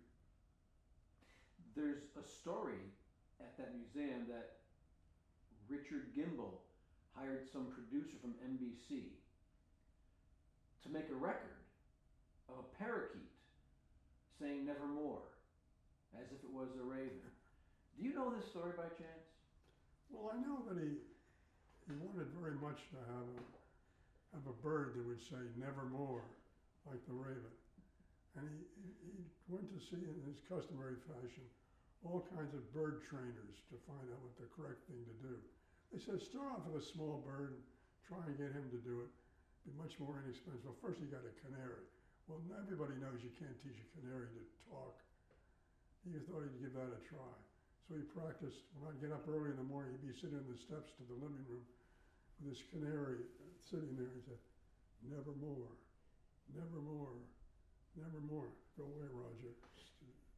Nevermore. So finally he worked up to, I think, a parakeet or next size bird to a parrot. And he started on that. And the parrot remembered things, but the only thing the parakeet could remember, unfortunately, was the song of the canary. So he tweeted like a canary. He never learned how to say nevermore. That was a fiasco, that one. Did you ever make any kind of album for him? No. No. Okay. That Well, same. what he did do was he did have Charles Dickens had a stuffed raven when he wrote his first mystery book. He had 7 children also, Charles Dickens. And when the raven, the pet raven they had died, Dickens had it stuffed so his children would stop crying about the raven. My father, that was something he had to have. So he went over to London looking for the raven, and he found it. Stuffed raven was in an antique store. He bought it back. And whenever he gives a story about Edgar Allan Poe, an exhibition of his books and so forth, he tries to borrow the raven that he once owned, and he puts it in the collection and tells the story about the raven, which is true. And so that's the story of the raven and how it got to be in the story. You're the NBC guy, being you. What were you doing? What was your job then? You mean what? You're a producer. What show was I producing? I'm guessing probably the Tonight Show. Tonight. Well, the Tonight Show was not the first show I did, but I was doing the Tonight Show for a while, and that got to be tiresome. There's a great picture of you, and I've read about it, fishing off your 18th floor into the East River. Oh yeah. What the hell are you doing? Well, I was lucky enough to get an apartment that I thought would be a good fishing place on the East River. It was the first apartment house built over the East River Drive in New York. And it seemed to me it was about 220 feet down. But that's not long for a fishing reel. You'd have 200 or 300 feet. So I started trying out, casting out the window into the East River. And people actually were able to catch fish along eels up further in the East River. I thought I could try for eels, so I studied eels. And I came back and started catching them out of my apartment story window until people complained about it. And then New Yorker magazine did a story on it. And I appeared with a martini in one hand and a fishing rod in the other, saying that this was anyway, they did a springtime story about me fishing out of my East River apartment. But it was true, I did do that. It seems to me that there's a little bit of your father in you. Could be. Cut. This is a Rolling. rolling, and action. We were discussing about you flying the Atlantic. First of all, how old were you when this happened? I was 19, Say that again. 17, 18, 19. Crossing the Atlantic on your own. Well, it was part of a schedule that I was fulfilling, delivering the plane back to the States for fitting out for Korea. All right, so talk about now where you began and where you ended up. I began in Naples, Italy. I flew to North Africa, and then around by Gibraltar, and then to the final jump-off place was where the mainland was closest to Brazil. And I was flying trying to go to Natal. I missed Natal and landed in Fortaleza, though I didn't know it was Fortaleza at the time. How did you find out? Well, there was a guy there that came out to put gas in my plane after he was stunned that I didn't know where I was. Of course, he was also trying to put gasoline, oil in the gas tank, which wasn't exactly helpful. Having stopped him to that, I at least found out where I was Fortaleza I'd never heard of. I thought I was landing at Natal all the time. That's a confusing explanation. Have you ever heard one? So at least you were in the right country. That was about the best I could do. All right, I want to get to your dad now again. 1951, he went back to Yale. Why did he go back to Yale? What was that all about? Well, the government, he was old enough to retire as a regular Air Force officer, and the government offered him retirement and an ROTC job at Yale, teaching ROTC to Yale students.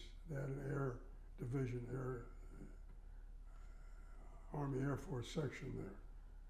So he was delighted to go back there and very anxious to get involved in developing his library as a civilian. That's what, in fact, he did. So what do you mean developing the library? At this time, how many collections did he have? Well, he had the Edgar Allan Poe collection, the Charles Dickens collection, the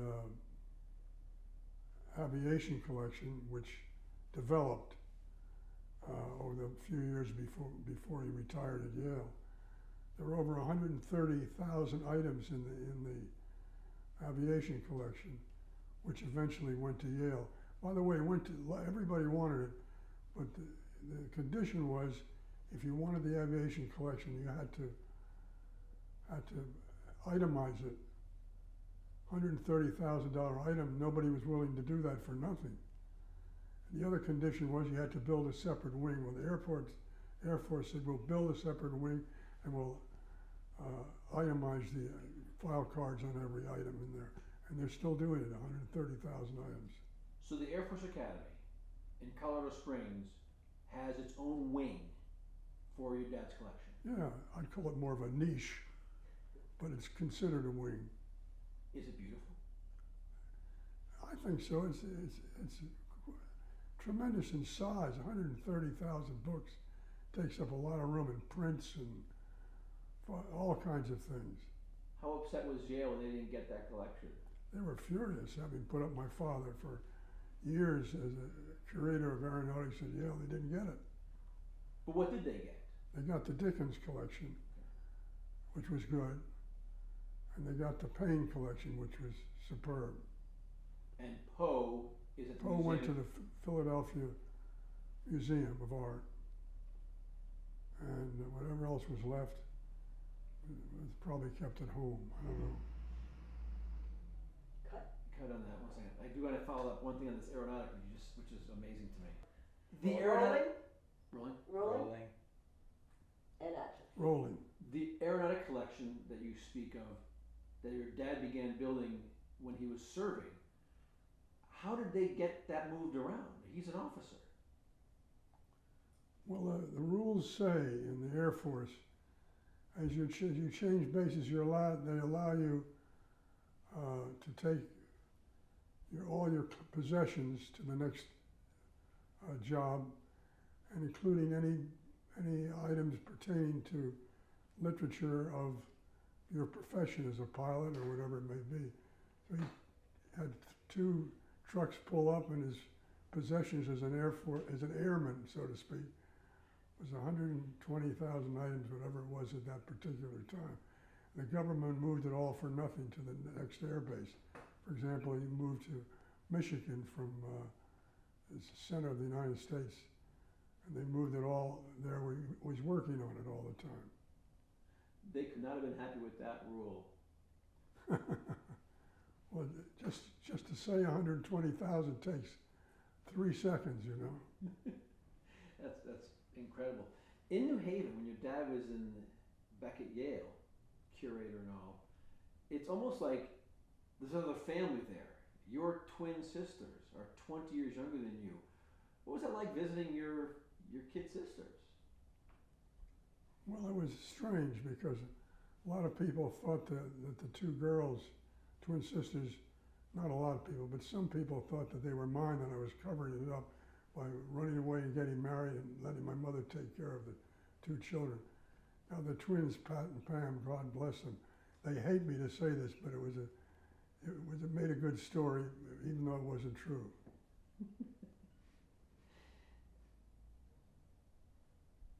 There was a time back in the Philadelphia store. You were saying earlier they had everything in there. They had the bank, and they had every restaurant and department you could think of.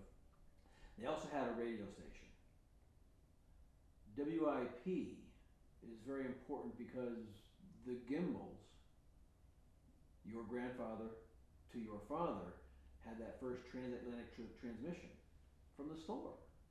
And that's true. Well, I don't know how it happened, but it's a wonderful photograph, as far as I'm concerned, of my father talking to my grandfather across the Atlantic on the first telephone line from Philadelphia to, I think it was New York or Paris. I'm trying to remember. Well, I think your father was in London. He was in London talking to the store in Philadelphia. Got it. And That's correct. where was he in London? Where was your dad in London? Well, there was why was he there? What was there that he was talking from? I think he was probably, the Gimbel store had a branch there, a buying branch. They were buying items for the store to be sold in New York and other places. It's always good to have a good address in London, right? You bet. Your cousin Peter, Great guy, Bernard's son. yes. Talk about getting to know him, because you were mentioning earlier that the Philadelphia Gimbels and the New York Gimbels didn't really know each other. No, I was at Yale and met Peter Gimbel for the first time. We were both there at the same time. And also another cousin on my mother's side, the same situation. I met another first cousin that I didn't know I had on my mother's side. So Yale was very prolific when it came to family tuning up, so to speak. So the Gimbels went to Yale. Yeah. Talk about Peter and your relationship, because obviously you didn't meet until you guys were college guys. Well, Peter was interested. I was already a television producer and film producer, and Peter had more or less stopped diving. At least he wasn't diving as much as he used to, and we decided to work together and do a film about a certain group in Brazil, the film never happened, but we got to be friends over that particular piece of film. And we became friends, and he died at an early age, seems to me, but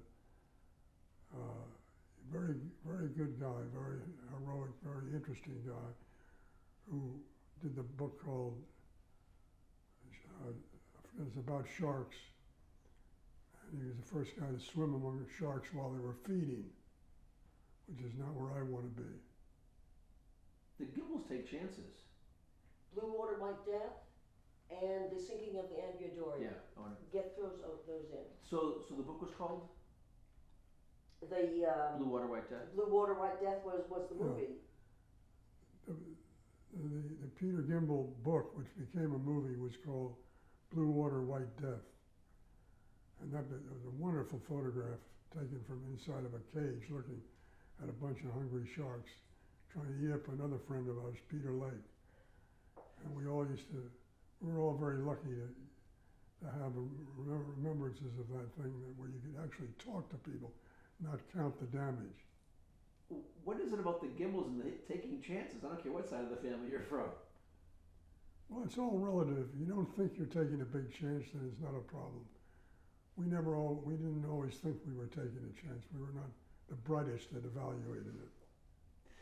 Wasn't Peter also pretty famous for photographing the Andrea Doria, correct? Yes, he was the first photographer down to the Andrea Doria and took wonderful shots of the Andrea Doria at the bottom after it went down. And he became a famous reporter, photographer at that time. He was always a good underwater diver. It's interesting that the company you keep, his sister Carol, if I'm correct, was married to Hank Greenberg, That's right, the baseball player. that's right.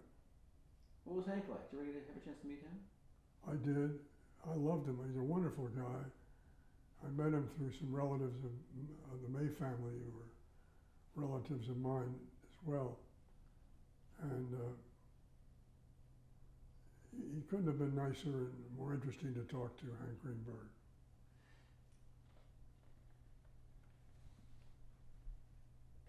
No.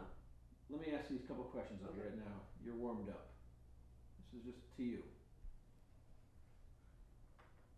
Who was, in your opinion, Richard Gimble?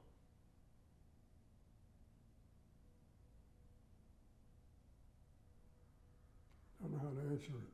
I know. He was just a man who was very bright, and enjoyed adventure, and was always thinking of interesting places to go or things to do. That's what I think he was best at. All right then. Who is Roger Gimble? A spin-off. I'm just a humble follower in his tracks, so to speak. Not wanting to do the same things, and we didn't do the same thing. But I love my father very much. As a son, father, family, what does the Gimble name mean to you?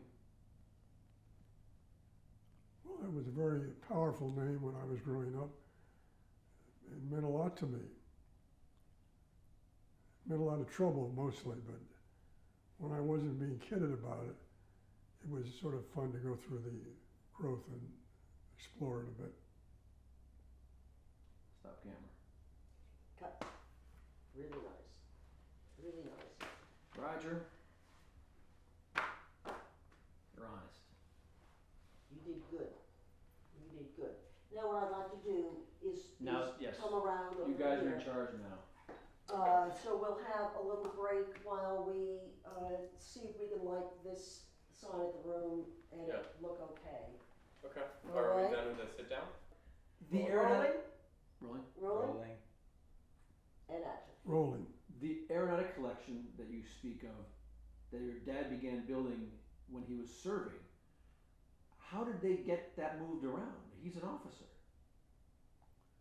Well, the rules say in the Air Force, as you change bases, they allow you to take all your possessions to the next job, and including any items pertaining to literature of your profession as a pilot or whatever it may be.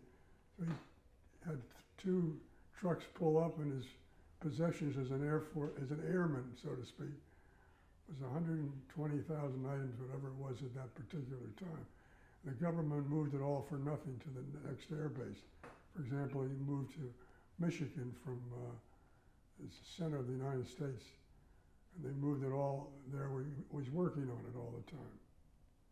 They could not have been happy with that rule. Well, just just to say 120,000 takes 3 seconds, you know. That's incredible. In New Haven, when your dad was back at Yale, curator and all, it's almost like there's another family there. Your twin sisters are 20 years younger than you. What was that like visiting your kid sisters? Well, it was strange because a lot of people thought that the two girls, twin sisters, not a lot of people, but some people thought that they were mine and I was covering it up by running away and getting married and letting my mother take care of the 2 children. Now the twins, Pat and Pam, God bless them, they hate me to say this, but it made a good story, even though it wasn't true.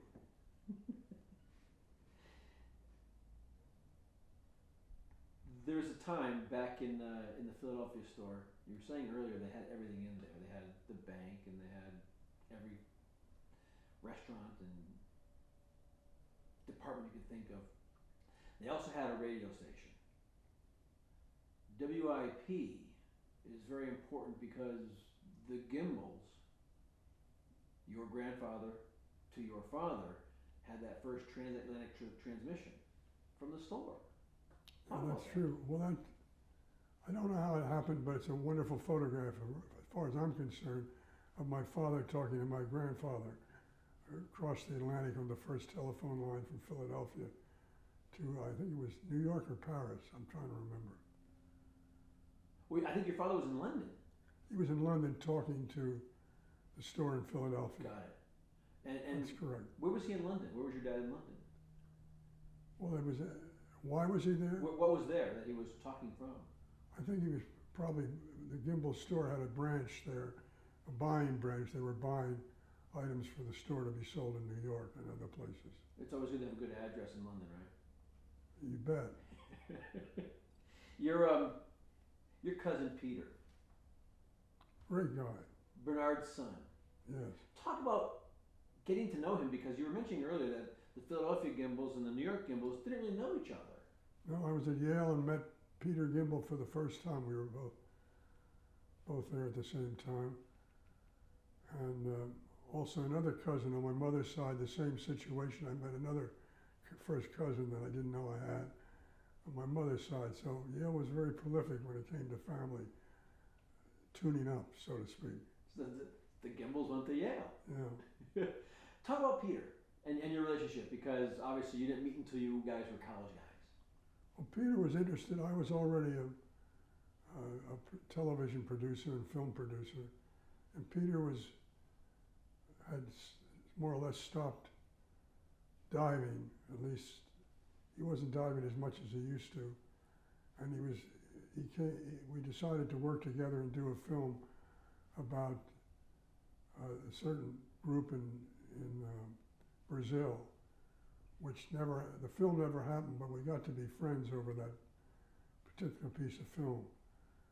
And we became friends, and he died at an early age, seems to me, but very, very good guy, very heroic, very interesting guy, who did the book called, I forget, it's about sharks. And he was the first guy to swim among sharks while they were feeding, which is not where I want to be. The Gimbels take chances.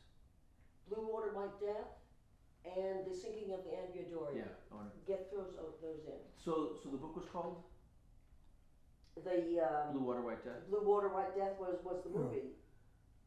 The Peter Gimbel book, which became a movie, was called Blue Water, White Death.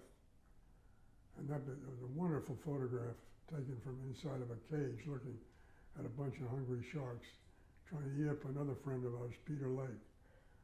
And we were all very lucky to have remembrances of that thing where you could actually talk to people, not count the damage.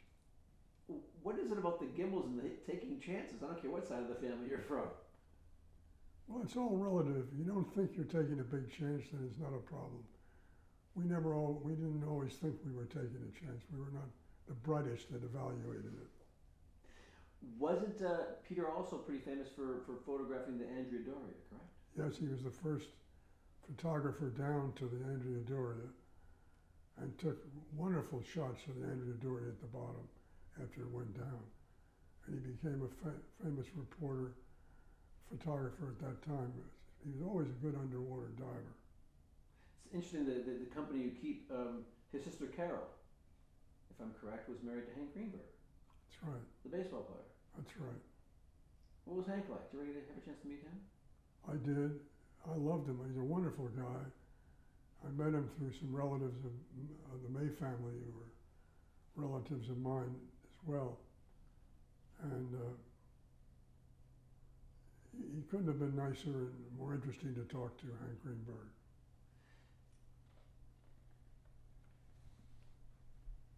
Cut. No. Let me ask you a couple questions of you right now. You're warmed up.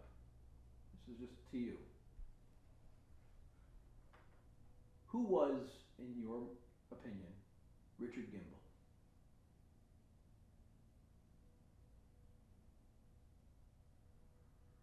Don't know how to answer it.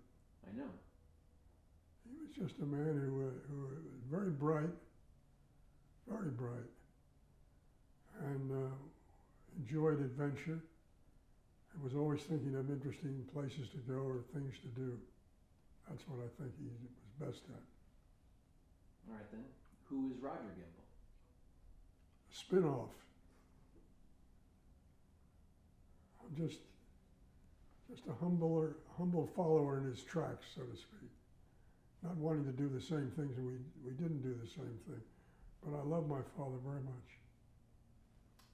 As a son, father, family, what does the Gimbel name mean to you? Well, it was a very powerful name when I was growing up. It meant a lot to me.